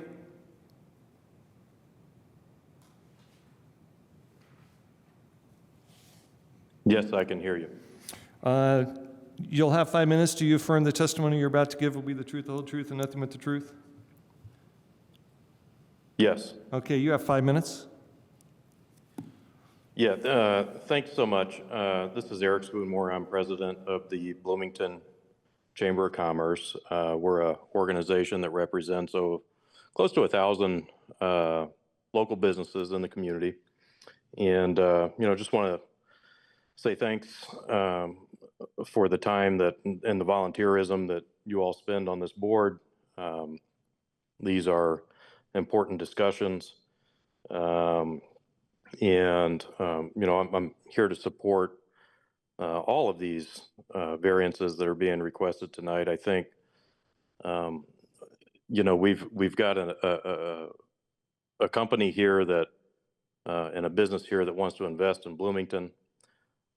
They have demonstrated through their business on the east side of town that they're great partners in Bloomington. They've been great partners to the Chamber of Commerce. I think they've really demonstrated here with their presentation tonight that they've made a number of accommodations to really improve this area and provide a business here that is desired in the community. I know I don't need to tell any of you this. You're all very informed on what's going on with legislation in the state of Indiana. As you know, Senate Bill 1, that is now the law of the land in Indiana, will dramatically reduce local revenue for government, for city government, for county government, for our libraries, for townships, et cetera. And so at this point in time, these unprecedented times in Indiana and for our communities, we really need to lean into economic development. We need to lean into projects that are going to deliver more revenues to our communities, that can provide the much needed services that we need here. So when we're looking at budget shortfalls with city government alone of tens of millions of dollars, now is the time to be welcoming business into our community. And so I encourage you to support all of these variances. Mr. Grulich made a very detailed presentation. I appreciate it, but I'll be the first one to say a lot of the technical details of that went right over my head. I'm not a planner, but I do know that right now revenues are extraordinarily important for our communities, and we've got to be thinking about how we can invest more to get the services that we need, because we're looking at a lot of cuts. And so when we have businesses wanting to come in here and invest, this is an opportunity for us to say, thank you. Please make those investments. And, I think Chick-fil-A in particular has done a wonderful job of demonstrating a great partnership with the community. They support the Chamber's Success School initiatives with our public schools. They support our Young Professional Bloomington program. They supported our Bloomington Women in Leadership program. And you can go online and see all the wonderful things that they do in the communities that they work in. But we'll see more of that if we can make this happen here. So would definitely encourage your support of this. And thanks for your service. Thanks for all the time, a lot of time that you spend in these meetings. I really appreciate it. Thank you. Have any other public comment?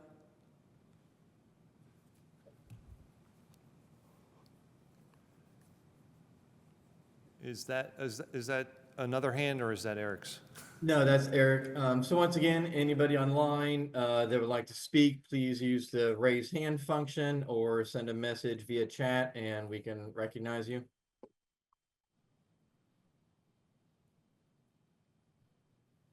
I'm not seeing any. I'm Eric. not Is that seeing anybody else okay? online. All right, so the petitioner, you have 30 seconds of final comments. Then all that will be left will be responses to questions. Please. First of all, I just want to say thank you for your time. Secondly, we feel we've demonstrated a number of hardships tonight, and we hope you will consider those as a part of your motion to approve or deny the variances this evening. Other than that, yeah, I mean, we want to be in Bloomington. We want to continue to provide additional support to Bloomington. I mean, certainly the East Side store does a lot, and we want the West Side store to do just as much, if not more. So, thank you. So we're back to the board, and I have a question. I'm going to ask Eric, staff first. I want to make sure I understand. So where we are with this is right now, there's still the issue with the front parking setback, the entrance and drive standards, and the loading and service, the refuse area. Is that correct, Eric? And the accessory structure setback. Okay. So what I'm trying to get at is where we were last month was trying to provide extra time so that we could go back to the city and see if there could be some design changes. And instead, what we got was a change to the number of impervious pavers, to the pavers for impervious surface. But what I'm not seeing is there was really no design changes. And the response from the petitioner was, we don't have any design changes. Now, I just want to make sure I'm understanding. That's your understanding too? That is correct. We added a knee wall, and otherwise we feel that this site plan we've presented is the only site plan that will work for Chick-fil-A on this lot. We did take time to review and came up with no other alternatives besides additional screening along the frontages. So. Okay, thank you. Eric, was there any conversations over this past month that is appropriate for you to share with us in terms of why there's no changes on this? Well, so I think Brian kind of summarized it, pretty clearly, and I'll just say that we've had a lot of conversations with them about possible site plans, and the challenge that we keep coming back to is the desire for them to have such a significant amount of parking and drive-through lane capacity that it's just not possible to get that on this property. And so that's why there weren't any changes really, is there wasn't really much else to really kind of go through at this point. As I tried to explain at the very beginning, it's not necessarily a problem that's inherent with this property. It's a problem inherent with the desires of this particular use, which is neither good or bad. It's just a fact. But as the board realizes, we've got to tie it to something about a property that makes it unique, that the application of the zoning law, in essence, makes it undevelopable, that there is some peculiar condition that the granting of the variances will relieve the practical difficulties with the use of the lot. And that's hard because it's just this one use and their need for such high parking and drive-through lanes. But that's not inherent to the property, that's the use. Understanding, and that's the conflict that I'm having as a board member here for this vote, is that I do believe that this property is ultimately developable, and I do think that it is a direct conflict with what is needed by this particular petitioner.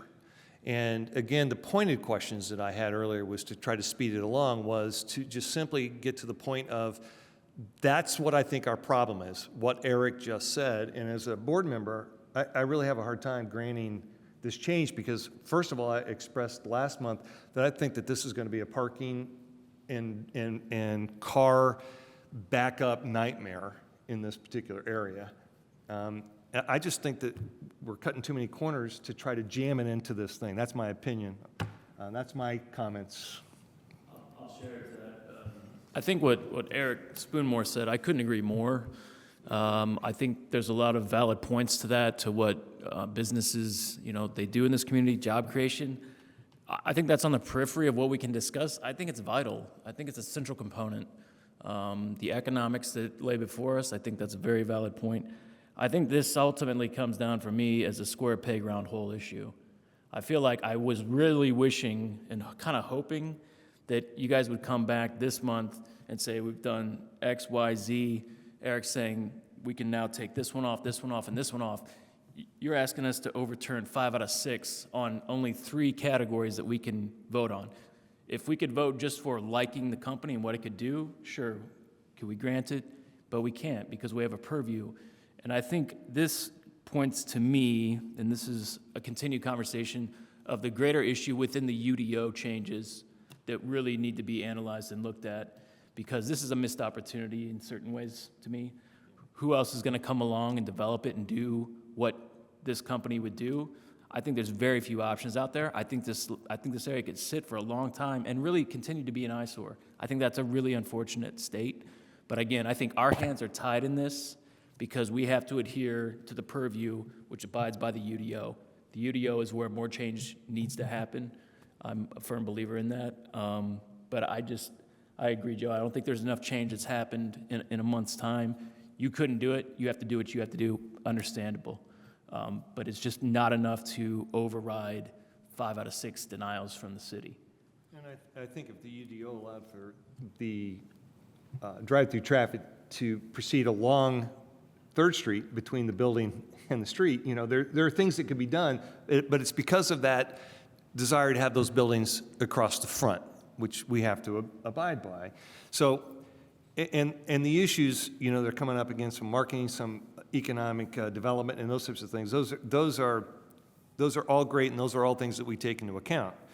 But I will say that to those points that were being made, our standard of living begins to decrease when you have traffic back down onto 3rd, and people drive there, and they complain, and there's accidents, and someone gets hit in the parking lot. If we don't do what we're asked to do, then our standard of living actually drops, and then Bloomington becomes that much less attractive. Now, I'm making a bit of hyperbole in order to drive a larger point, which is, I'm struggling with granting this because of that. Any other comments or points? I guess my question is to the petitioner.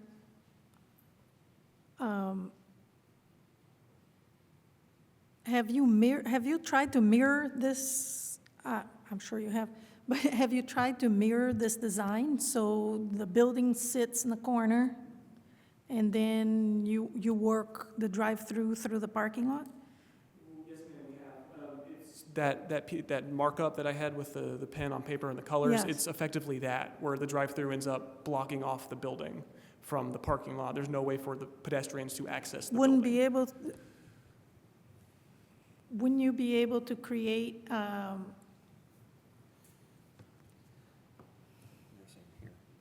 yeah, And that's what I was saying, you should come across, down, go back out and out. That was my whole question. So they would do that. sorry, just a second. Okay. So were you saying the building goes? All I'm doing here is just and for the record, is just explaining what you and I discussed. Yep. Okay, so I was saying that they have to come through that cut. So I was Yeah. going to say, bring the cut over and bring it down here, loop, come back and have an exit, and then leave all this for parking. And then the building would be here, so they could access as parking the building. No, but then the building is still on that side. The building would be here, like this, and the cars would come in, and they would come across this, this would be the corner of the building here. Mhm. That way the driver could get, just like at the Burger King on the east side here. Okay. And loop back out. And Oh, I see. that was the question, but it, and then, But I don't think that was, I couldn't see that when you explained that. yeah, it was very difficult, so. Yeah. And I'm going to just say this, but we were just discussing the same thing I was trying to discuss with you, and I think that's what you were asking, is how do you move this, I'm sorry, how do you move the building over? Yeah, if you move the building to the corner. His drawing showed it coming in and then doing this. Yeah, your drawing was showing the traffic coming down on a north side of the building, northwest side of the building. Sure. Correct? Yes. What if you come all the way to the end of the lot, come down, and then come a little, You have to cut over and turn. yeah, But it's identical to the Burger King on the east side, where they have that really hard turn behind the building, and they exit back out. Yeah. It's the same thing, but they have to come from that curb cut here, all the way across first. So it would look like this, as a square. This would be the building. Here's the curb cut. They would go like in, and they would have to come down yeah, and exit, and this would all be parking so they could access it safely. That was my point. yeah. But that's the only way to do it, so that the driver. Well, the could get- issue is they have internal islands that they have everywhere and setbacks internally that But, it, yeah, but you it's know, different because than of that going law. like that, because if they go like that, then everyone has to cross the drive. That was, because that curb cut there could be no curb cut. Is there a road on the other side? A road on the other side of. On the west side? Does that property face a road, or is there a road on that side? On the west side of the property? There are two roads and On- then a parking. But you can't have a curb On cut the there. west side of our property, there's another commercial user.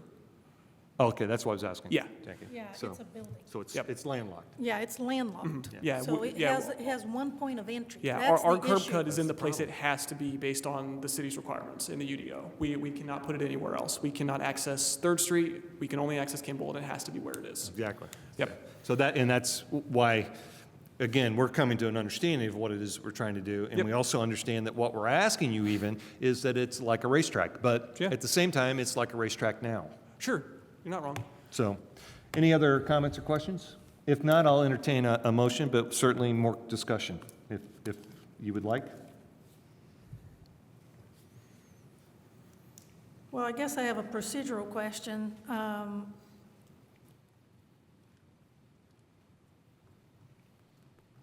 Are you satisfied with this design, so you're not going to change the design you have now? We have no design alternatives that will be able to be made to this site. What we have presented tonight is the site plan for Chick-fil-A at this location.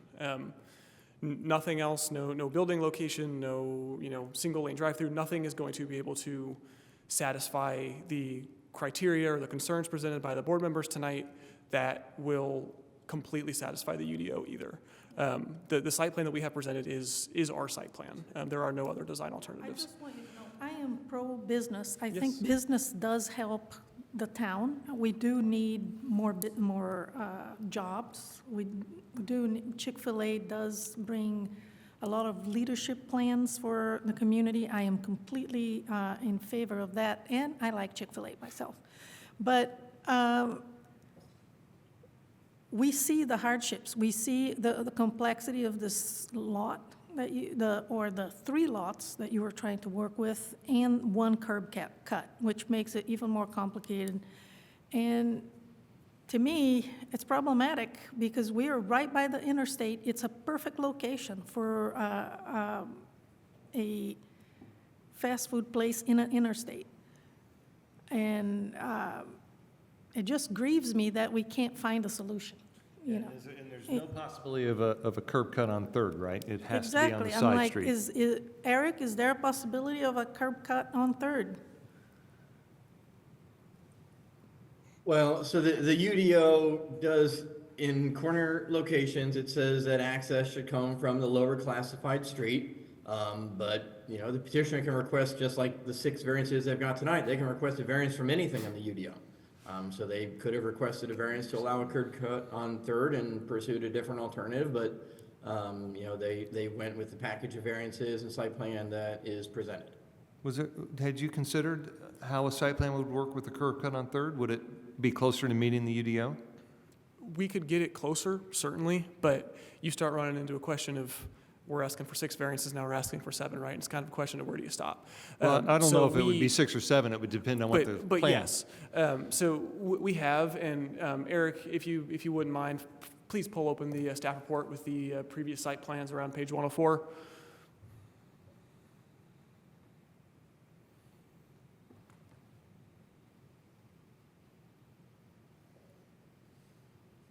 So we have a number of pages in this PDF that show earlier Chick-fil-A iterations that are further away from meeting the UDO, but have a 3rd Street curb cut. Certainly, with a potential variance for a 3rd Street curb cut, our intention would be to place that curb cut as far away from Kimball Drive as we could get it to eliminate as many traffic problems as we could. So we're happy to take a look if that's something the board members want to entertain. We can certainly go back and add a variance for a curb cut if need be, and we're happy to take another look at the site plan. I will mention that a 3rd Street curb cut was not included in any of our potential design ideas that were discussed over the past month because we were trying to avoid a variance. If the board wants to see a 3rd Street site plan, we can certainly create something and bring it back at a later time. But we do not have a great UDO meeting site plan that currently shows a curb cut, but this just gives you a representation of how that would kind of look. Yeah, and that would never pass because of... No, it's not and like- certainly it would look a lot closer to what we have now versus this, but just to give you some visual reference points. Yeah. Understood. Thank you. Yep. Any other comments or questions? I would like to reiterate too that this is just disappointing because I personally would love to see the business, the jobs and what have you.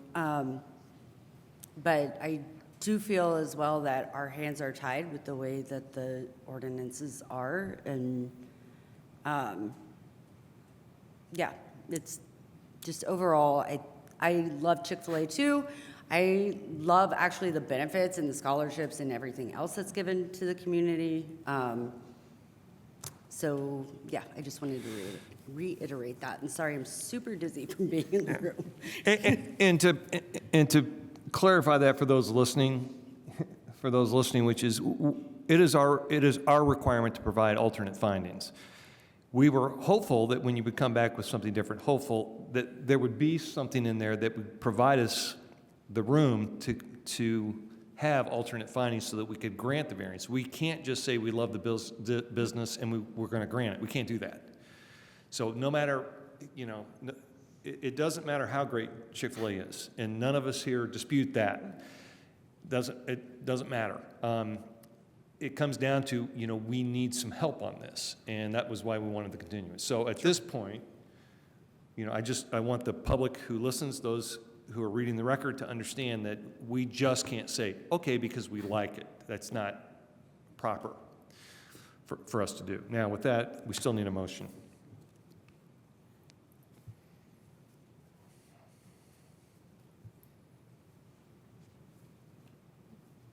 Now, let me just state that what you could do is you could follow the staff recommendations and approve it with the denials that are noted. And essentially what that's going to do is force them then to work with the city in order to get that site plan correct. Is that right, Eric?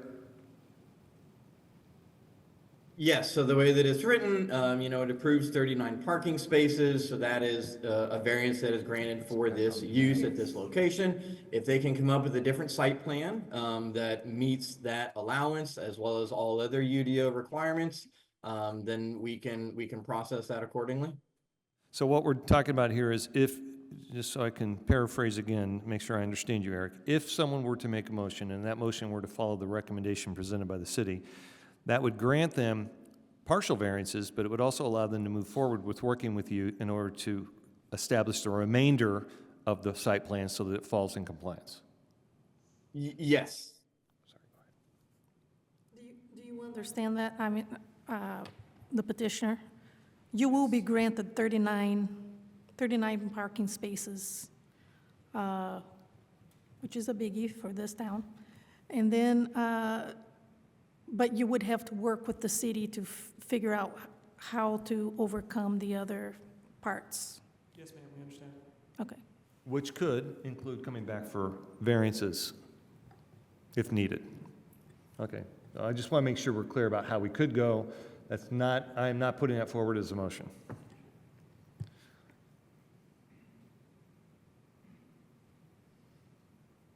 Do we have any further discussion? If not, then I'll go ahead and put it out there. I move that we adopt the proposed findings and approve the variance for maximum parking spaces, deny all other requested variances with the following conditions of: one, this variance approves 39 parking spaces for this use at this location only. Number two, all parking spaces over the 15 maximum allowed must be constructed of permeable pavers. And number three, the site plan approval is required prior to the issuance of any permits. I have a motion and a second. Is there any further discussion from the board? I'd just like to quickly commend you, Brian, for the work you've done. Again, I think this is difficult. This is where I think it's missed opportunities, and it's unfortunate for Bloomington. Chick-fil-A is going to go elsewhere. That's the bottom line. They're going to go where they're going to be able to get this done because that's what they can do. But I really do appreciate you trying over and over and over again. I'm tired for you. I'll be honest, man. I'm like, I don't know how you've continued to go back time and time again. So, I just credit you guys for the work you tried to do, even though you didn't get it done. Any other comments? Ballard. Yes. Burrell. No. Kasinko. Throckmorton.